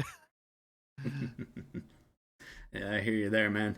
So before I give my take, best and worst Nuzlocke experience if you've had them. This is going for me. I've only done one Nuzlocke. Does it, It's so it like I it's kind of for both of us Yeah, because I'm a Nuzlocker. gotcha. Yeah, I've only done one Fire Red Nuzlocke, so I guess I only have one experience to go by. But legitimately, my Spearow missing like all the attacks and just getting defeated by the rival in Cerulean, and I had to restart the run. I was like, "Are you serious?" Like I can't remember. I missed like a couple attacks or something like that, and the run was over. All I needed to do was hit one, and then it missed like multiple times. I think 3 times it missed, and then just over. It was just over for me. That's how it goes. That's how it goes. My worst Nuzlocke experience was my metronome only Nuzlocke in Heart Gold. Oh, that sounds like a nightmare. It was. That sounds like a I, nightmare. I gave all my Pokemon got 2 lives, and pretty much all of them were depleted by Metronome, or depleted by Memento and Lunar Dance. Two, I swear on everything. I went That's into the crazy. Elite Four with a full team of 6 Pokemon with 2 lives each. I left the Elite Four with 2 Pokemon with 1 life each. Everyone else died. How did that work? Was it only Pokemon that could learn metronome, or did any Pokemon learn metronome at that No, point? Did you have no, it's metronome only mode. Every Pokemon only knew metronome. That's what I figured. Okay. I just never heard of that, so I was curious. Okay. Yeah, it was the worst thing, and it was the worst thing I ever experienced as a Nuzlocker, and I will never do it again. That sounds painful. It is. But I guess one of my favorite Nuzlocke experiences was actually my first ever randomizer in White, because my team was stacked. I had a Lugia, I had a Kyurem, I had a Oh, I had a dang. Magnezone, I had a Milotic with Lightning Rod, and like my first Nuzlocke team was stacked. That's stacked. Yeah, that's a stacked roster. Oh yeah, definitely. All right, so my first experience came for the form of came through the form of VHS, and yes, we're that old if you judge us. Yep. Uh, VHS VHS. tape, yeah, VHS tape with 3 episodes: Pokemon Shipwrecked, Isle of the Giant Pokemon, and Tentacruel. Which what? That's so funny. That's so funny because I think that's the first episode I ever saw was those three as well. And then No like I was shot. like, yeah, I was like, I feel like because like I was like, I didn't even get introduced to the characters. I'm like, I was like, who as a kid, I was like, who are these guys? Like, I don't know. Like, and then I found out that it was like in the middle, like it was like 16 episodes in or like 10 episodes in or something like that. That is That's funny. Wait, again, I was like, wait a minute. again, this world is way too fucking small. Yeah, that's crazy. Uh, but yeah, I was just mesmerized by the whole aspect of the show, and it just got really caught my eye. And then I got introduced to the TCG, but obviously to this day I still don't know how to play it. I was just, I didn't really start doing this until about this. I didn't really start opening card packs till about 2022. So I came really late into the game, but I still love the fact that I can, look at these guys and say, "Ooh, that looks cool." But yeah, I didn't start playing the games until 2005, I think, because my first Pokemon game I ever played was Pokemon Sapphire, and I didn't start it or complete it. So I would say my very first like legitimate game experience from beginning to end was Pokemon Leaf Green when I was about 10 years old. And again, it just really tested me because like I made the mistake of over leveling my starter and not leveling up anything else, and I just couldn't get past Gary at the Cerulean Bridge because he kept OHKOing my Ivysaur. Yeah, that's a really common thing. When you start out with Pokemon, it's just like when I was a kid too, like you leveled up your starter and you're like, I don't care about these other Pokemon. I got my starter, man. Like, you know what I mean? But I know, I know, boring. I'm guilty of making pretty much almost any mistake you can think of in like the books for mistakes you can make in Pokemon. I mean, it's just one of those things that happens, you know. You Yeah. either own up to your mistakes and live from them, or don't acknowledge them and just don't do anything else. Yep. All right, now comes my second favorite part of the show, the emote elaboration. So, Kai, if you wouldn't mind, share some of your. Do you have any Pokemon themed emotes, or I are they all do. Star Wars Yeah, I themed? do. I Yeah, do. post some. Yeah, post some Pokemon themed emotes in the chat you have, and give Yeah, us. sure. I got you. Yeah, give us the inspiration as to why they are a thing, and if possible, who created them. I love how my like Twitch decided to just be like a meme at that moment. Give me a second. Let me get these going here. All right, you're all good. Um, Getting most of them going here. Quite a few now. Got quite a few now because we decided to do some more when I started to move over. But yeah, these are I think most of them right now. Yeah, so these guys right here. Ooh, Yeah, nice. there's a lot. My What girlfriend the Rooney, fuck? Okay. my girlfriend Rooney is the artist of all these. She's amazing. She doesn't do commissions, she just helps me do stuff that she wants because she does art and stuff. But I she's come gotcha. up with all these and yeah, it's pretty cool. Pretty cool stuff. We just I a lot of these are just like more like favorites and stuff. Like Rotom is like a Pokemon I like. We came up with that idea. Like we like the Gastrodon, so we did like a cute Gastrodon. The iBay Leaf in You was just kind of a funny idea I had, because I love Chikorita and she always gets so much hate, but I wanted to show that off a little bit more. The Hey, Mew trust giggle me. is just iconic, it's super iconic to me. Just like the giggling Mew in the first movie, I was like, we got to get that. The Uh-huh. Kyogre was just because my name is Kymeri, so everyone was like, "Oh, Kyogre, haha." So then she drew that with like my face on it. It's I pretty gotcha. funny. The Coaxkai one was during like before Scarlet and Violet came out. Obviously, Coaxly, Coaxkai kind of like went together, but doing like the little hair flip was like in the first trailer was just kind of funny because I do the same. I'm always like messing with my hair or something like that, so it kind of became like a big meme and stuff. Glaceon's one of my favorite evolution. So, um, we decided these are pretty new, like the waving one. The Lotties, I'm a big fan of the Lotties. Latios is probably my third favorite Pokemon of all time. But Uh-huh. Latios is up there too, so we decided this was inspired by one of my favorite TCG cards, the tag team version with the where they like come together and they make a heart. So I wanted to kind of reiterate that with that. And the Nom is Yamper. We were watching Journeys. We had sat down and watched Pokemon Journeys, and Yamper was so cute. My girlfriend got obsessed with Yamper. I'm like, make me a Yamper eating something emo. Let's do it.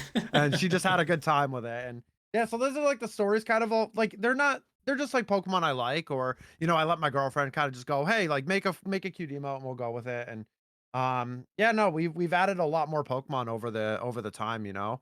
Because like I like a mix of so many different things that I like to kind of have more like a lot of variety during my emotes and stuff. So now I have a good mix of stuff right now. So it's been pretty great. We have some other ideas too, other favorites. Like I do have an Arcanine emote, but it's like a welcome emote, so I don't know if I can actually do that. I don't think I can do that here. Oh wait, yeah, I can. Huh, I lied. There's one Yeah, more. Yeah, this I little mean, it's Arcanine, it's like a shiny with like a welcome in its mouth.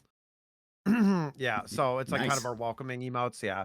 So stuff like that, you know, just try to get my favorites. I'm working on like we have an Azu one in the works too, because obviously got to have all my main favorites as some kind of emote. But she just is the Yeah, goat. She does all the work, and I'm super yeah. I mean, grateful because like it saves me like a lot of headache working with someone I don't know, and I can just talk to her about it, and we can just discuss ideas and stuff. uh And huh. yeah, it's great. Yeah, I mean, I'm like whenever I can get around to it, I plan to make I plan to get an email commissioned where it's actually kind of a memorial piece because I'm pretty sure you know this. Dominic and Patches unfortunately passed away earlier this year, Yeah. so I plan to get a pair emo, kind of like your Latios emote, but like Dom and Patches like forming a heart with halos Oh, that's above them. cute.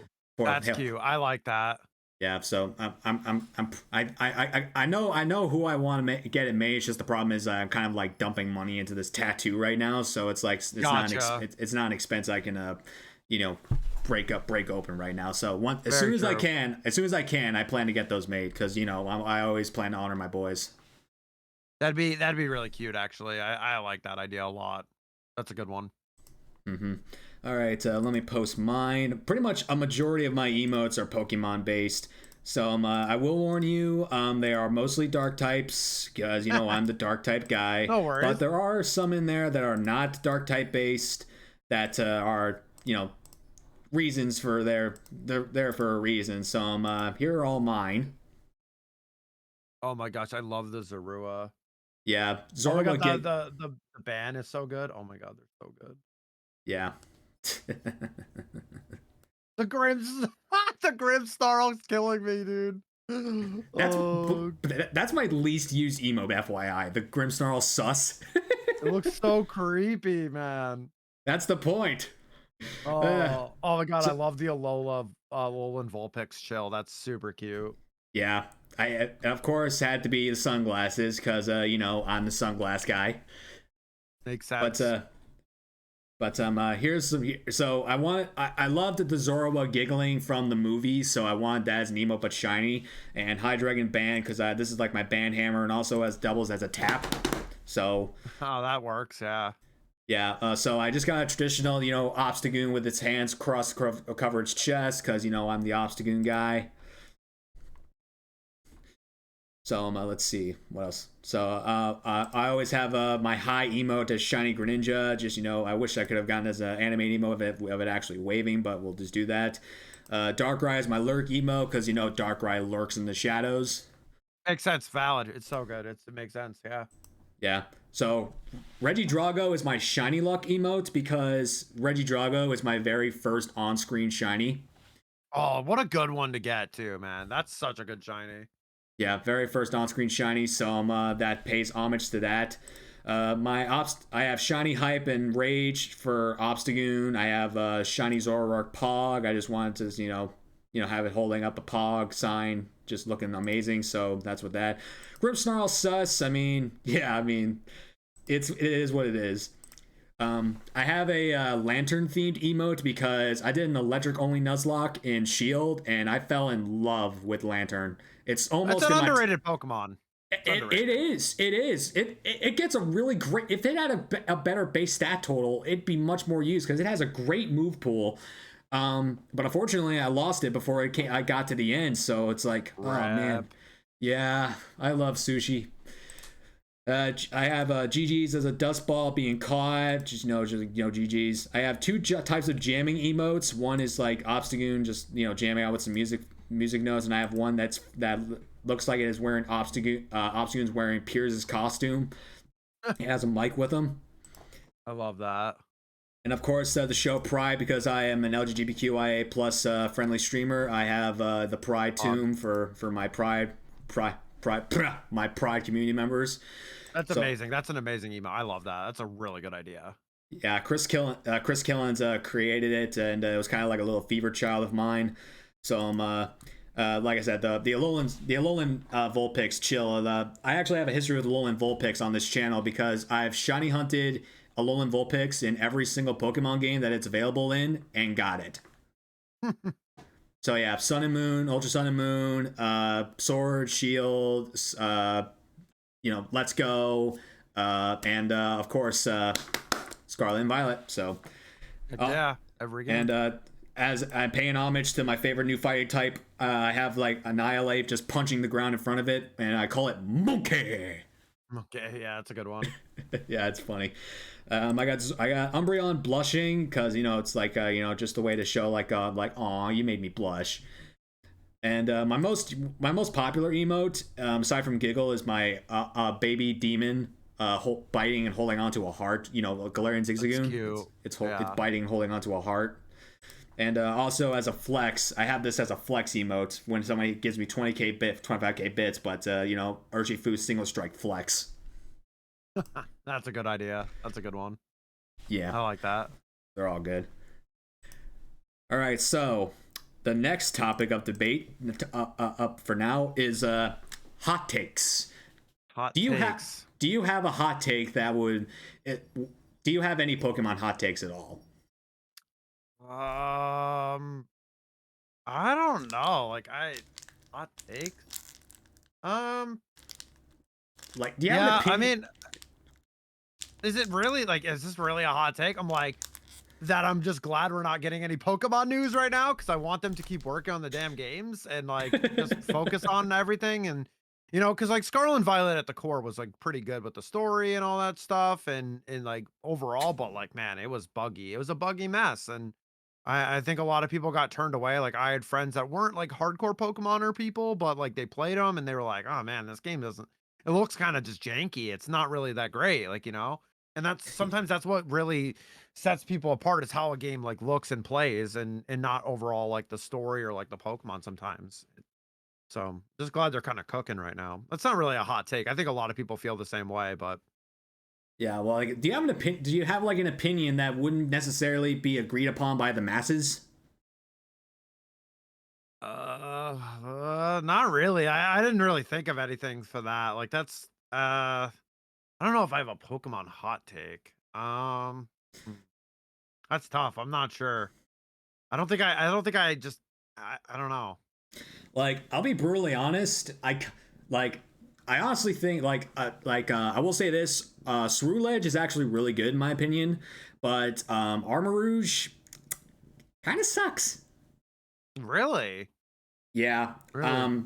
Yeah, to be honest, I used an Armarouge on my first team, and to be honest, I really could have just dropped it because I was using Skeledirge, and there's a lot better fire and psychic types in the game, in the base game, and Armarouge, just for me, it just didn't seem very viable to me. I mean, there are probably ways you can make it viable, definitely, especially in raids, but in terms of my first ever experience playthrough team, it was a cool Pokemon to use at the time, but in terms of being a good Pokemon, I just didn't really see its value. Yeah, okay, I thought of it. You're gonna hate me. What? Gen 3 has the worst map in the game, in Pokemon. It's the worst map. Worst map in the game. Worst map. Worst map. Sorry. Too much water. Too much everything. Too much space. It just felt bad. When I remember as a kid, because I was pretty young when Ruby Sapphire came out too. I remember getting lost so much underwater. Dude, it was crazy hard. It was you needed to know what area you needed to dive in to get to Sootopolis and all that. I like some of the parts of Hoenn, but I just don't like Gen 3's map that much. That's not my favorite overall. Yeah, I can see where its value dwindles. I can definitely see that. All right, so before we get on to the shared experiences topic, next pack attack. Let's go. Paradox pack Rift attack. this time. Pack attack. Show me what you got in that pack. The next topic. If you can the next even topic. open it. Yeah, the next topic is shared experiences. So this is where those clips come in that I asked you for. Sure. Yeah, no worries. All right, Paradox No Rift, worries. what do you have for me? We have what the code card, right? the code card. Code card. Fighting energy this time. Fighting energy.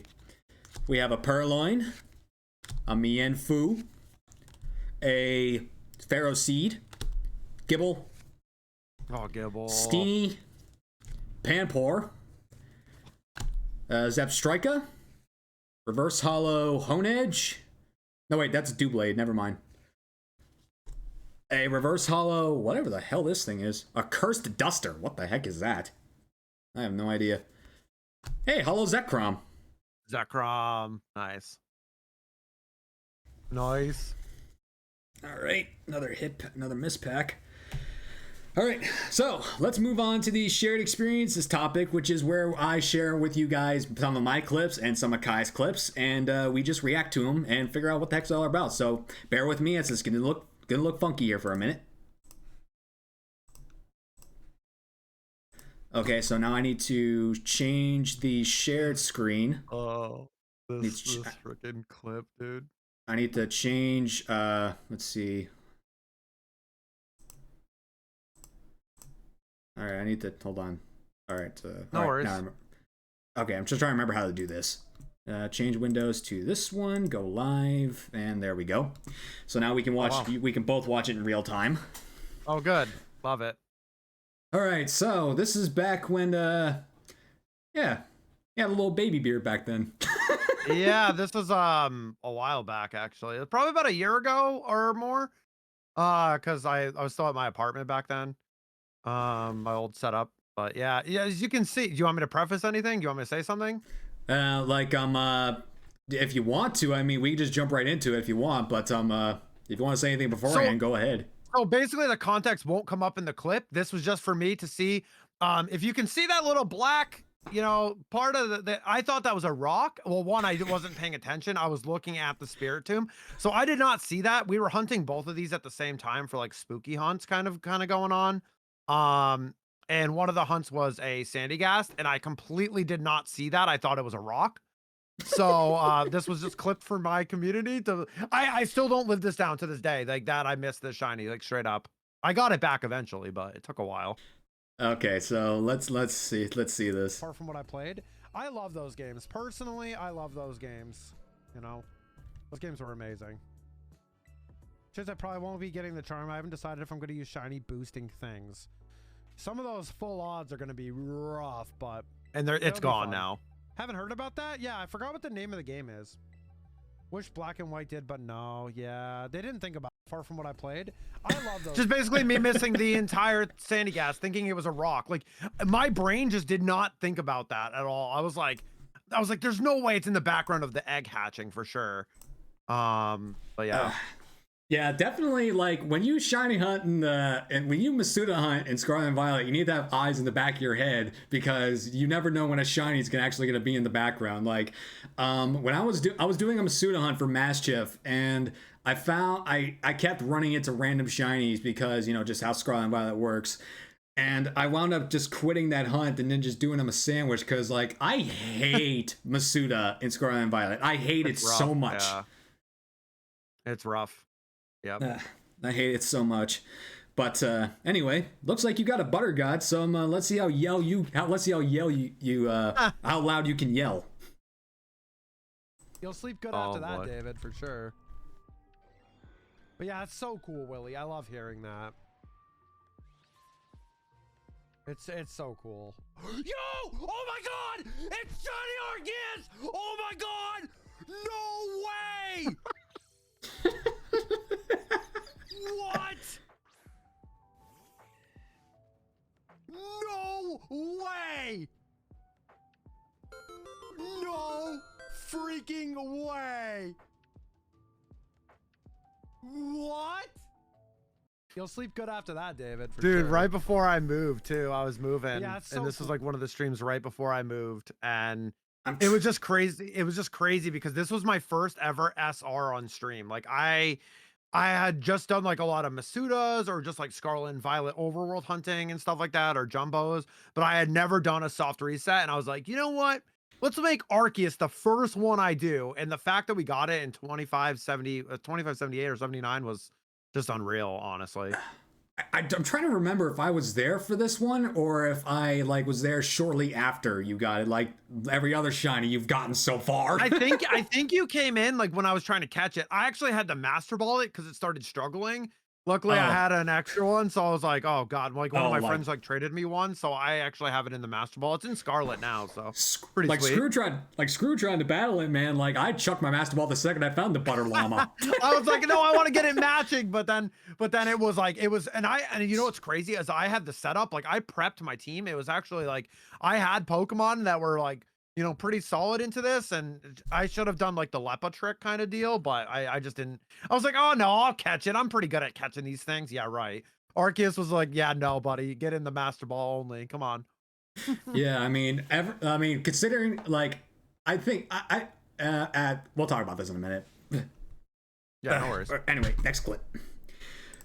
So, I want to share you guys my input on this. So, this guy right here has gotten so fucking lucky over the past few months, finding all three of these suckers below odds, and I somehow miss it right like seconds after you get it. I miss them every time. I missed all three of them. Yeah. So good. And I have a fourth now under odds for the record as well. Yes, I know. It's the Totodile. It's crazy. Yeah, my community is so mad. They're like, you need to go over odds. Like they want me to go over odds to see me suffer just a little bit because like the luck has just been there lately. I mean, it's not always gonna happen, but like I know that. But like it's you just are funny.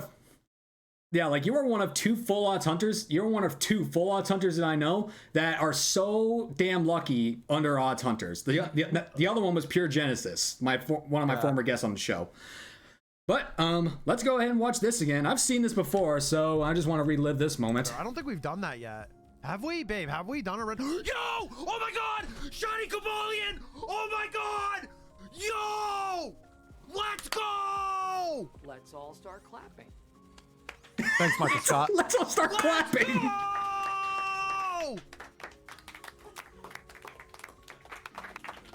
Holy moly! Let's freaking go! Holy moly! TikTok, Austin. Oh my God, so funny. I can't even believe that. What the heck? What in the actual heck? I thought it was going over odds for the record. Like we were like 60, we were like 6K in. I was like, I don't know, guys.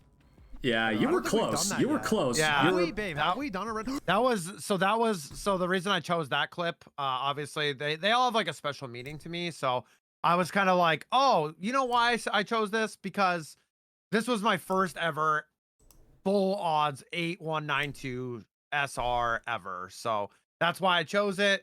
A lot of first on the stream, so it was cool, and I thought that was a good one to share for sure. Yeah. All right, so like I said, I have history with the Alolan Vulpix, and this one just sums up my great history with it. And yes, you can actually see my old logo in this layout, so you can see how I was. See it as Poké Network, yeah. Yeah, this is my old logo, my old shiny hunting layout. Game Boy SP Poké Network. Huh? Game Boy SP Poké Network. That's a new one. Somehow I never got called that. Somehow I never got called that. But before that, another pack. Oh, this one's let's go. Another Temporal Forces. Let's go. Yeah, that was actually to reiterate my first missed shiny. I think that was like the first one I really ever missed that I was like hunting for before. So that was pretty crazy. I don't know if I've really missed shinies, but I've actually given up a few shinies through DAs before. Yeah, for sure. That makes sense. Okay, so let's go with Grass Energy. I actually need to look more on this camera because I can't see what's going on. A Shroomish. Oh, nope. What? All tongues must die. All tongues must die. Is that a Lickitung? Yes, I hate Lickitung. Fuck that thing. Wow. I hate it. With Wow. like it's my third least favorite Pokemon of all time. All right, next up is a Charjabug. Then we have a Slugma. Future Boost Energy Capsule. Great Tusk. Delcatty. Delcatty. Reverse Hollow Raichu. Reverse Hollow Sandy Shocks. And oh yo! Iron Leaves EX. Oh, let's go. That's like quite a few packs in a oh no, you had a dud in the middle of that, but that's sick. Let's go. All right. See it. All right, nice. Nice little EX there. All right, so now let's watch me and my... Also, I will say this. I am a Masuda juggernaut in Sword and Shield. I get a majority of my Masuda hunts in Sword and Shield under 300 eggs.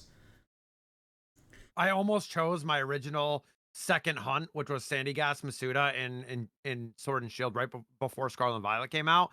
Dude, it took me like 1,600 something eggs to get. It was crazy. Crazy. All right. Crazy. Here we go. Oh, and also, everybody, we are now only 2 sub points away from opening up another pack of cards. So if anyone wants to drop those gift subs, you're more than happy to. You don't have to, but I appreciate the love. Oh my! I did it again! I did it again! I did it again! Let's go. I did it again! 20 eggs? That's crazy. Want to know the craziest part? I What's kept up? going. I got another one at 57. And I got a third one at 188. I got 3 within 200. Let me share something funny about Alolan Vulpix really quick. I was doing one for a Scarlet run. Second egg got a shiny one. No joke. I was like, it was off stream, so like it doesn't like I was like I didn't really talk about it much, but like I was like, what the heck? I was like, really? And then I ended up saving it because it was like it was perfect. It was like, oh, this is great. Love it. Freaking love it. I did a community shiny hunting event, and I was going for a Masuda egging on the Mimikyu, and I stopped the stream when I had 10 eggs left in my boxes. In the first batch that I hatched, a Mimikyu popped up. So it's like, oh, if I had just hatched one more box, like one more batch, I could have gotten the point. It would have been like, yes. Good lord. Okay, so the basis behind what this is that I used to do a community shiny hunting thing where we would go around the areas of PLA and try to collect the shiny without like any major like basically just run around and find a shiny without using MMOs. Sure. And basically this was my best find in the set events, and it was one of my favorite shinies too. So let's watch this. About the Poké Network. He can't find a shiny in the Coordinate Highlands. Waiting.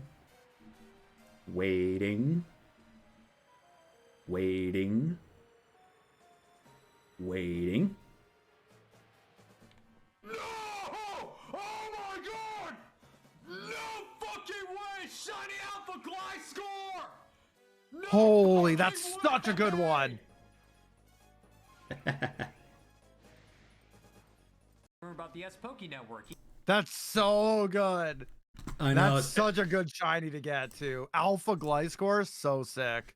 Yeah, especially because alphas were like double points, so I got double the points for finding that Gliscor. Oh my god, the emoji placement is real. Oh yeah. Okay, so this one, I don't believe I've shared this one yet, but this is actually a memorial, because you and I both know that former guest on the show and pokeNERD themselves, the True Turbo, passed away a few years back, and about a couple of weeks after his passing, I decided to shiny hunt his favorite Pokemon, Hisuian Arcanine. So I did it through Masuda and the SV because that was the only way I could really do it, to be honest. And this wasn't during Week of Legends because I just forgot to delete The graphic. the graphic. And I will say another thing: the reason why I'm still wearing a bow tie on on this show is because of him. So I do it to pay homage to him. Yeah. Like, yeah, you met Turbo, didn't you? I did not really know Turbo well, but I knew of Turbo. So like I knew like when that all happened, I knew. I wasn't super in the community yet. I was like early in stage, I think, coming into the Pokemon community, but I had heard like pretty much soon after. He had like he had the biggest heart of anyone I ever met, to be brutally honest. So sad, man. So sad, bro. I know. Like Turbo, I know you're out there in heaven watching us, man, and just know, man, that we love you so much, bro. Even now, we still love you, man. But all right, even though I'm wearing sunglasses, you'll just be able to see the emotion that's pouring out of me once you see what happens. I'm gonna get emotional. I'm already getting emotional, bro. I know. So, like, I didn't even react. I was just stunned. In 25 too. Turbo, I got your puppy.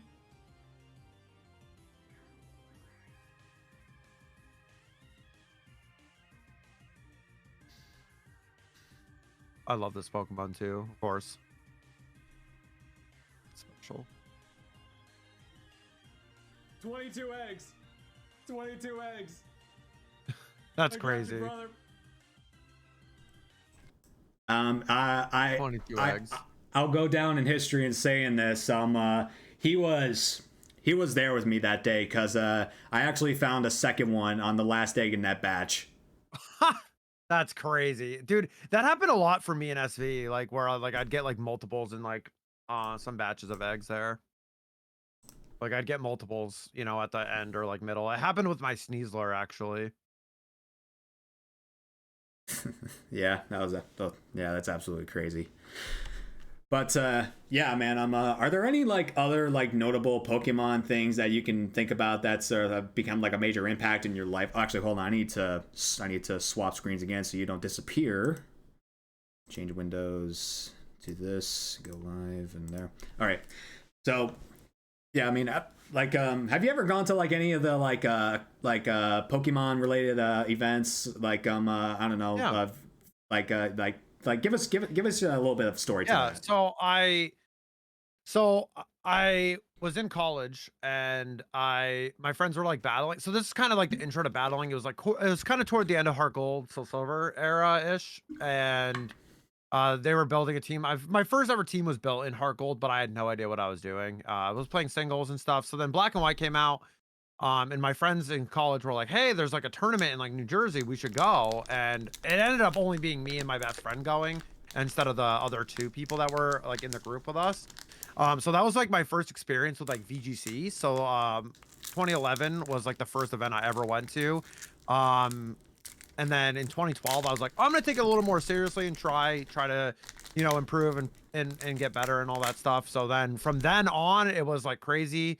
You know, I'm still pretty active in the scene. I have tons of people I know in the scene and stuff. But yeah, I've been to Worlds a few times. Vancouver, So jealous. DC and Boston were the 3 Worlds I went to. I'm planning on going to the Worlds this year. That's the kind of the goal. Like I'm not going to compete, but I'm just going to go. I'm just I think I'm kind of out of the twilight of that. Like I'll go to events and like compete if they're local and stuff, but like I'm not gonna like seriously chase anymore because it's like it's a lot. Like I'm older, you know, like I got stuff going on, other stuff. But yeah, I've been able to go to some of these awesome Pokemon events, and like I mean, one of my biggest flexes is, you know, meeting the CEO of the Pokemon company and him signing an Arcanine card of mine. So that's pretty sick. That's pretty sick. Yeah, it's pretty sick. I can't get it right now because it's like in my like card thing and it's like kind of blocked off a little bit. But yeah, it's a pretty sweet card. One of my good friends gave me that Arcanine at that Worlds. It was Worlds 2014. And yeah, I got to meet him. It was such a cool experience. And I always said like kid me would never have believed that, you know, like that would have been like just insane, like insanely cool to have happen to me. So yeah, Pokemon's been a huge part of my life, and That's why like when I decided to move into doing more Pokemon content because I'm more like variety, but I love Pokemon. I was like, I gotta share this with other people. Like, I want to do some other casual stuff that I enjoy and let people enjoy my energy and stuff like that, and have a good place to hang out and just talk and hang out. So And you definitely yeah, do that, man. I mean, yeah, I've known you for less than a year, and I can just see yeah. just how much energy you have that just radiates from you. And you're just most of the time I see you, man, you just got a big old smirk and smile on your face, and that's just So, infectious, man. A good smile is always infectious. I mean, half the yeah, time, like it's kind of like my Achilles heel, but like I got like a natural slanted I understand. still face, and I have a tough time like naturally smiling like that, but Yeah. when I do smile, people are like, whoa, this guy's got This it. guy So yeah. smiles. This guy does some smiling. Yeah, but my hat's off to you, man. Meeting the Pokemon CEO, man. I'm just so uber jealous and just so happy that that happened, Yeah. man. Yeah, Mr. Ishihara was like just so cool, man. Like it was like the coolest thing. Like I couldn't believe I got lucky enough to go like meet him. Like I was just dude, I was dumbfounded because that was like 10 years ago now. At the like this past Worlds was 10 years since that happened, and like I was just so dumbfounded that like that all happened, and it was just a moment I'll never forget, and it's one of my most cherished possessions and probably my biggest Pokemon flex, I would say, is just that. And getting the experience to hang out with other people that love the game as much as I do, or like Pokemon as much as I do, and all just the friends and people I met. Like the VGC community was part of that, and now it's like the stream people. And I haven't met a lot of the stream community yet, and that's definitely I see a lot more people going to the Pokemon events. I mean, I've slowed down a lot over the last couple of years. Obviously, COVID happened, and that's kind of actually what kind of sent me off a little bit, like where I was on like a hiatus. Just because like there wasn't really like in-person stuff to go to anymore, and I kind of was like, I want to work on other stuff, and that's where streaming came in. And at that point, I wasn't doing Pokemon yet, so but it's cool, and now I see more content creator friends going to these big events, and like that'll be a good place to meet people for the first time, and it'll be really fun. And that's like, and it's so funny because that's like like I'm comfortable, going to those events. Like I know so many people like at those events that it would just be such a comfortable feeling for me, and I wouldn't even be probably nervous at all. I'd just be chilling, like because I'm used to that area. I've been going to those events for a long time, so Yeah, like I've met a few of my streamer friends over the years, and it's just it's still just it's just still just it's weird because this world is so big but yet so small, and the people you meet just tend to be in places that you didn't think they would be. Like for example, when I had Beefy the Miner on the show, he actually came from where he was to my house to be here for his podcast. that's and awesome. and like yeah, some bullshit happened during that podcast. That bullshit happened afterwards, I'll tell you what. Okay, I'll actually tell you that. So we were shiny hunting afterwards for a while, and our dean came up where we did Bean Boozled, and he did one and I did one. I don't know how it happened, but somehow a spicy one got mixed into the batch, and I wound up taking the spicy bean. Oh no. I can handle heat when I'm expecting it, but when it's unexpected, that's when it hurts. Yeah, it's the worst. Yeah, to take that back, I have met a couple streamer friends, mostly from the Star Wars space back then. There was someone I'm like closer with that I lived kind of close to, like about an hour away, which was kind of cool. Like so we've met up a few times, and that was pretty cool. It was a cool experience, like to see someone that you've met like online and through like a game that I've been playing for over a decade was kind of nuts. And yeah, Yeah, so it's always a cool feeling when you get to meet someone like that in person for sure. yeah, I know. Yeah, I know exactly. Yeah, it's always cool to see and hang out with somebody in a stream, but just being with them in person, it's just a whole different type of vibe, and it's just It's a a whole vibe. different type of experience. But before we Agreed. dive too much more into it, I need to get into my last two packs. So pack number 9, Paradox Rift. I Let's get pre-opened it. this one. Let's get it. Okay, and bam, Steel Energy, Steel. No fires. Where's my fire energy at, man? Mantike, Pansage, Plusle. What is that? Oh, it's a Snow Run. Technical Machine, Turbo Energize. Wug Trio, Technical Machine, Blindside. That's cool. Oh, that's cool. Reverse Hollow Vanillux, Reverse Hollow Miltank, and a Hollow Natu. No, Zatu. Zatu Za. Yep, Zatu Za. Zatu Za. Oh my god. Yeah, let's open up the last one while we're at it. So Let's do it, man. Temporal Forces, last one. Come on, give us a full art. Come on. I just Game see what? Freak! Oh, I missed an emote on the collab. Someone did the Sobble one. That's also mine. I just saw that pop up on the screen. Wait, hold on. It's like a Sobble cry, yeah. Oh, Sob will cry. Oh, Kymeri Sob. I need to get a crying emote. That's because of the journeys too. Like journeys, that one, and also the Yamper. So good. Yeah, I hear ya. Another Dark Energy. Sorry, no fire. Ah, No fire, rigged. sorry. It's rigged. It's rigged against me. I see. Pikachu, Scyther, Sizzlepede. At least you got some fire. Meryl, Sharpedo. What is that? Oh, it's a Metagross. Roserade, Reverse Hollow Noctowl. Yeah, I was having trouble with that on. one. Reverse Hollow Iron Jugulus. And hey, we have Wug Trio EX. Oh, look at that last pack, and you get like a little EX Wug Trio. Trio. Do you know what I call the original Doug Trio? Oh, I don't know. No. Triple Dickhead. Right. Got him. All right, that's messed up, man. I'm just... Got him.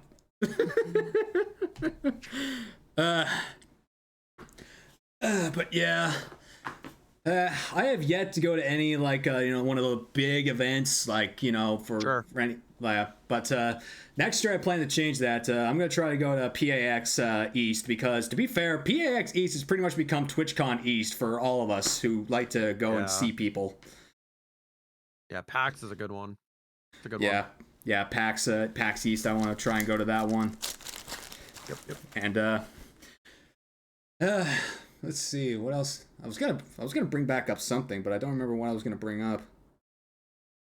Oh yeah, like I said, the Gen 151 Shiny Challenge. I got the Dragonite.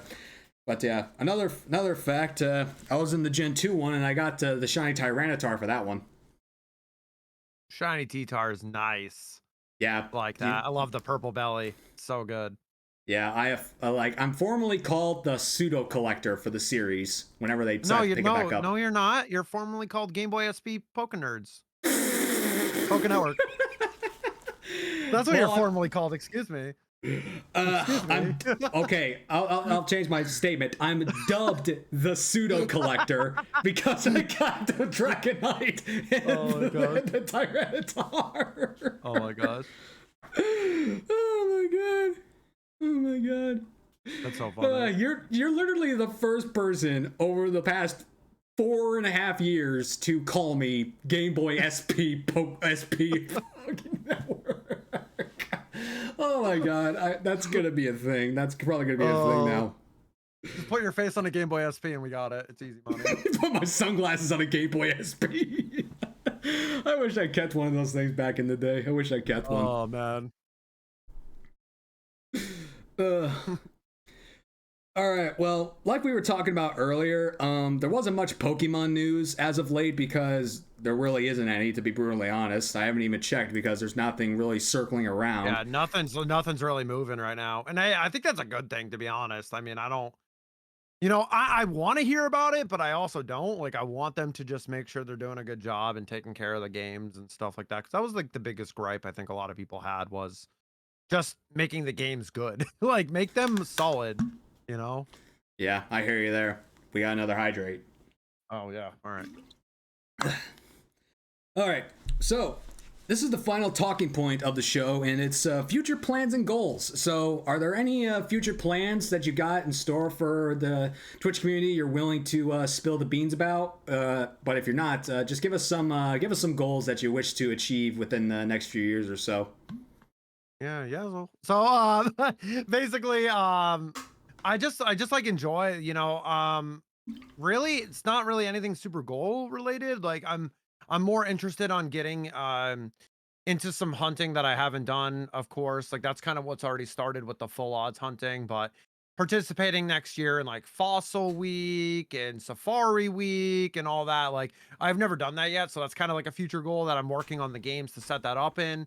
Uh-huh. Of course, and watch me cry and suffer when I don't catch a Safari shiny. I'm gonna freak out. But I am going to legit lose it, and it's gonna be a meme, and it's gonna be hilarious. But other than that, like really, like since this is more like I've been able to do a lot with Twitch in like 4 years, like almost 4 years now, but or over 4 years.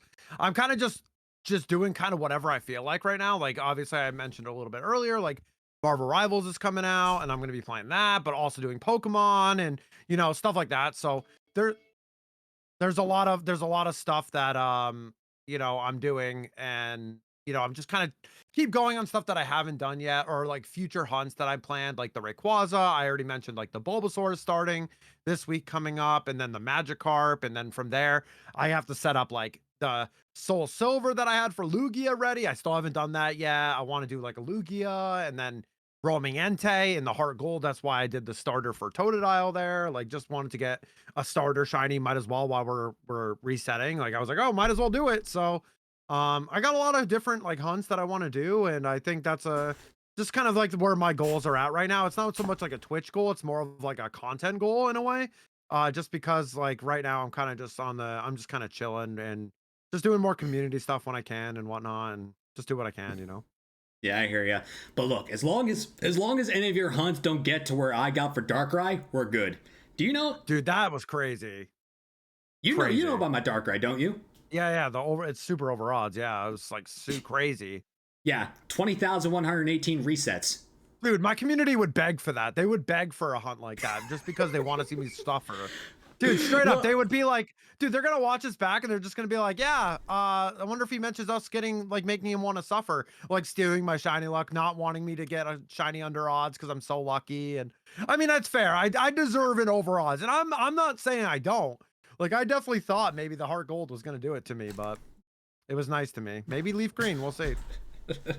Maybe, but yeah, I mean, for my future plans, basically, like just like you, I'm just doing what feels right at the moment, and for me, that's I'm continuing my Dark Only Fusions run and Infinite Fusions. I'm playing Emerald Sea Glass. I may dive into it more after I do my first initial playthrough of it, because I just want to really experience this game firsthand and figure out like what's all there and what else I can do with it. And yeah, just continue on my shiny hunting adventures. I may die at the moment. I'm only shiny hunting for least favorite Pokemon from pokeNERDS Inc. and seeing how far that goes. Or well, I know how far it's gonna go. I just don't know how long it's gonna take me to find all these shinies. But that's a long quest. That's a long quest to do. Especially because I keep adding nerds to the repertoire. Exactly. But it's yeah, just a never-ending list, man. But yeah, definitely planning to do that. I'm still up in the air of doing double hunting again, but I'm just trying to figure out like how I really want the flow of everything to go around here. Again, because even though I've only been back for about 2 months now, I still just need to figure out a proper flow of how I want things to go. And once Hades 2 finally releases on the Switch, I'm gonna dive into playing that, because right now I'm only playing Hades, the original Hades, on stream, but now I'm gonna dive into Hades 2 whenever it finally releases on the Switch. Oh yeah. But yeah, I'm actually gonna. This is more for my own sake, my own mental health. But I'm not setting any goals for myself. Like I made the mistake of like setting a lot of goals at the beginning of the year that I wanted to achieve. At the same time, like it really affected my mental health. So right now, I don't have a single goal for like in terms of a set goal. I have no goals whatsoever except for to just continue to do this, have fun, build the community, and try to be the best advocate for mental health that I can be. Yeah, dude, that's such a good I just celebrated a 5K follower goal, and like I told people, I'm like, I'm not tracking this anymore. Like I'm just gonna like you said, it's like sometimes better to just kind of go with the flow. Like don't set up too many goals. If a goal happens, like you can celebrate it, but like you don't have to like because then your brain's like, if you don't hit that, you're like, oh, what did I do? Like, what did I do? Why can't I hit this or whatever? But you go with the flow, and then you can't really be super disappointed. You just kind of do your thing and keep building up your content and what you want to do. So Exactly. I feel that. I feel that. Well, Kai, before we kick things off, I want to thank you once again for help not only taking part in the podcast and help me wrap up season 3, but just taking the time out of your day and let me pick your brain. It really means a lot that you are so it just means a lot that you are such a positive outlook on a lot of people, that you're willing to take the time to sit down with the dark edgelord like me and and just talk shop about Pokemon. It means a lot.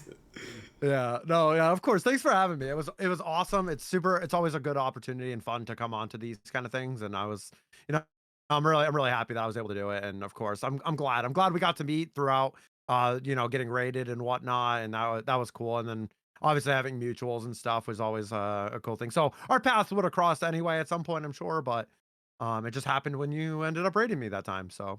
Yeah, I always say that everyone meets everybody for a reason. So I guess this is a reason why we met. Of course, no worries. Okay, all right. So before we go raid out, I want to formally announce. Oh man, Alex, thank you for the raid. You just came at. We're literally about to end the show. What's up, everybody? Hello. Hi everybody. We're just like wrapping up here and wrapping up things. But you guys came in at just the right time. You guys came in at a proper time because actually the CRO of pokeNERDS Inc. is actually in the chat now, Dragon Tamer Tom. And by CRO I mean Chief Recruitment Officer. So, I like to before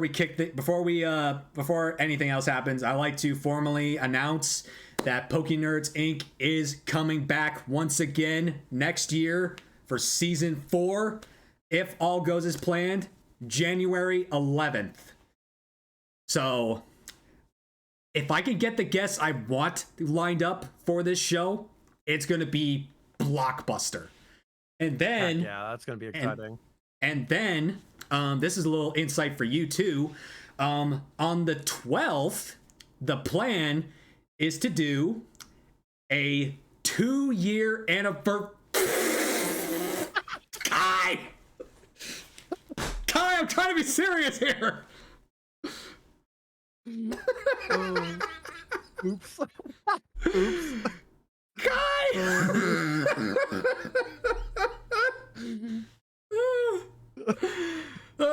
Okay.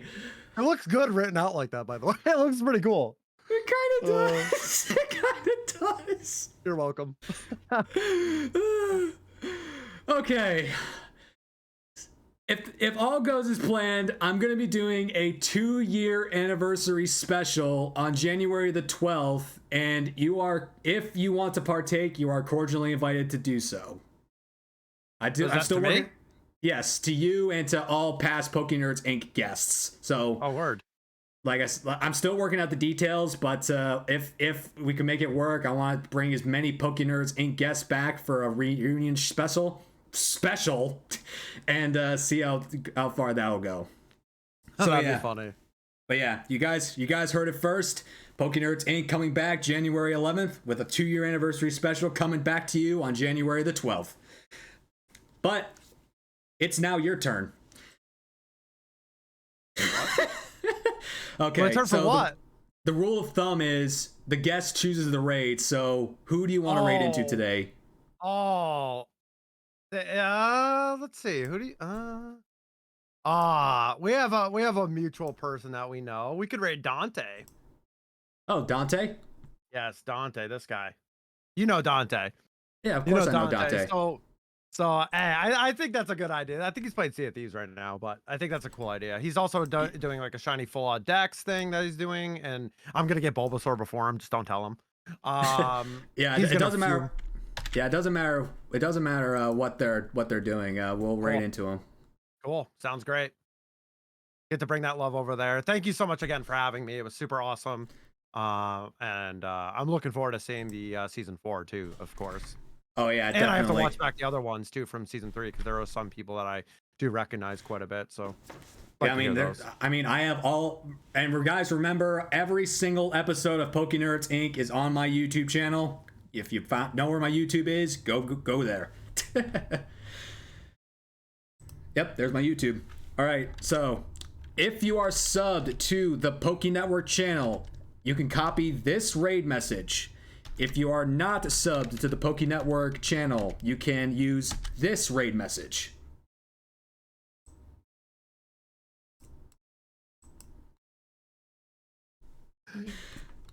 All right, so I'm going to formally start the raid and we'll get things rolling. So again, gotcha. I want to thank. How do you normally end a stream? What do you have an outro saying? Yeah, I usually always say, always for the love and hype everywhere, guys. Just take care of yourselves, be good to each other, and all that stuff. I usually try to go about that, just making sure. Always just try to be, positive outlook. Hopefully, if you can. I mean, it's not the easiest thing in the world, but sometimes you just got to have a little bit, and it'll go a long way. I hear you. My outro is I want to thank you all again for choosing the Back Alley as your place to hang out today. Stay safe, stay strong. I'll see you on the next one. Take care, ya nerds. But bye. As usual, to honor the true Turbo, I like to remind everybody again to stay safe, stay rockin', stay true to yourself. I'll see you guys we'll see you guys again in January for PokeNERDS Inc. Season 4. But from all of us here at PokeNERDS Inc., we'll see you then. Bye, everybody. Yep. Bye.